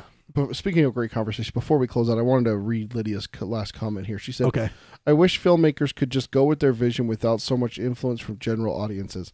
Make for less risk-taking in favor of stuff that appeals to the lowest common denominator." And that kind of sums up what we were talking about with Dark Tower is that it feels like the test audience is what influenced our movie. You know? Yeah. Instead of listening to the book fans and everything like that, but that goes back to what Chris was saying. Maybe we were just too negative. Yeah, it could be. I mean, as a group on whole, I know that all of you guys weren't necessarily out there bashing the movie. I'm not saying that. Yeah. But the Dark Tower fan base on the whole did not react positively to a lot of stuff. Yeah, totally. And that's what I mean. Sorry, guys. And I'd say also just like it feels like in general Hollywood's just not really as much into risk taking and stuff. Yeah. Like like not even just test audiences, but it just feels like the Dark Tower is almost one I wish this story was completed back, like in the 50s or 60s. Because I think like in the 70s, I think that's a time when they would have like just thrown more money at this and allowed the filmmaker the latitude to make the movie as they saw fit. Yeah. Versus nowadays, it just feels like everything's micromanaged by producers and studios and everything else. Producers and it's just one of those things where it's just like, oh man, like it just doesn't feel like and you look at like it almost feels like a filmmaker has to get some notoriety before they have that freedom. Like a guy like Christopher Nolan or David Fincher. Like David Fincher famously hates one of his first movies, which is Alien 3, because the studios interfered so much, and he almost doesn't even take that as one of his own movies, even though because he couldn't do it his way. It wasn't a David Fincher movie. In a lot of ways. What was the one you told me about? American History X, where didn't the director sue to have his name removed or something like that? Yeah, that was a whole different fiasco. But it's just things like that where it's just like guys get things. They have a vision. Yeah, the creator can't be a creator. Exactly. In a lot of ways, they can create up to a point, and then somebody else is going to take the ball from them and run the rest of the way. And who knows if that person's going to zig or zag a completely different way, and you end up with a completely different product. I just picture someone going to someone like Johnny Cash in the middle of his career and saying, you know what? Well, it's kind of like what they did with Johnny Cash. They said, no, you can't. You shouldn't do a prison album. And he did it anyways. And what have you told me about that album? It's one of the highest selling he ever did. It reinvented his career. Exactly. I mean, it's just like, let the artist do their thing. Yeah. Like, you're not an artist if you're an executive producer. You're not an artist if you're a studio executive. Yeah. Like, it's not pay the artist, let the artist do their thing. Like in the old days, like the studios are owned by people that were like so much into film, and it wasn't as much like, I mean, it's always been about making money and stuff, but like I feel like there was more of an artist flair to like the studio owners back in like the golden age, like the 30s, 40s, 50s. Like in that era, the people that owned those studios were people that had some sort of a vested interest in film. Versus now, it just feels like, like it's owned and it's a board of directors, and like, I see that with like Star Wars, where it's like, you got like shareholders that Disney has to answer to. So it's like, I almost wonder at times, is that going to cause a different kind of movie to be made? Because, when Lucas is doing it, he owned the company. And paid he's like, for it. He's like, I'm doing whatever the hell I want because it's my company. And like that led to movies that were, very different than what studios generally put out. So yeah, exactly. Yeah. So yeah, that's it, guys. So next time, roundtable, we will get through some emails, do some news, and then we'll probably look at probably November, into November, maybe the first or second episode of November. We'll do the commentary and have that for an episode because that'll be really fun. I'm really looking forward to that. Yeah. So just to close up shop, if you guys want to find us, you can subscribe and rate and review us on iTunes. You can stream us on Stitcher. You can find us on any podcast service. You can also find the show notes at darktowerpalaver.com. If you're listening in the standard fashion of podcasting, if you want to see the pictures of the books I showed Peter of the Stephen King books, or I guess that was one of the only visuals, really. Yeah, if you want to see that stuff, you can do that there. If you want to find the articles that I covered during the course of this episode and read the entirety of them, because I only take snippets, do that over at darktowerpalaver.com. If you want to join the Palaver, Peter can tell you the best way to do that. Best way to reach us is through email, just like Chris and what was her name? Sharonda? Actually, I'm blanking on it. And I know she was from Europe. Notes. Yeah, Sandrina. Sandrina, I'm apologizing for that one. Email us. It's darktowerpalaver@gmail.com. You can also find us on Facebook. It's facebook.com/darktowerpalaver. Give us a follow on Twitter, especially if you want to interact with Tad. It's at DarkTowerPod. That's at DarkTowerPod. And then if you want to follow one of our live streams when we go live, it's on youtube.com/DarkTowerPalaver. But don't forget, you can also stream that later on with the podcast, and you can keep up with the visuals that Tad's showing me live on the show. Yep. So if you're not listening live, you can always go on YouTube and watch the videos there. Yep. And it's basically listening to the podcast with the visuals, or you can download us on the normal fashion and just listen on the go or whatever you do. Yep. So next time we'll see you guys at the round table. And until then, we of course sign off as we always do by saying long days and pleasant nights. Long days and pleasant nights, folks. All right. It looks like if my counter is up to date, we are the only ones. It looks like everyone signed off during the tail end. So thanks everyone that is listening. If you guys are still in there, my counter's off, or if not, whatever. But anyone that's in the chat or has been in the chat, we thank you guys. It's been a blast. It's always fun. You guys always make this give a whole new dimension. So it's been fun. See you guys next time.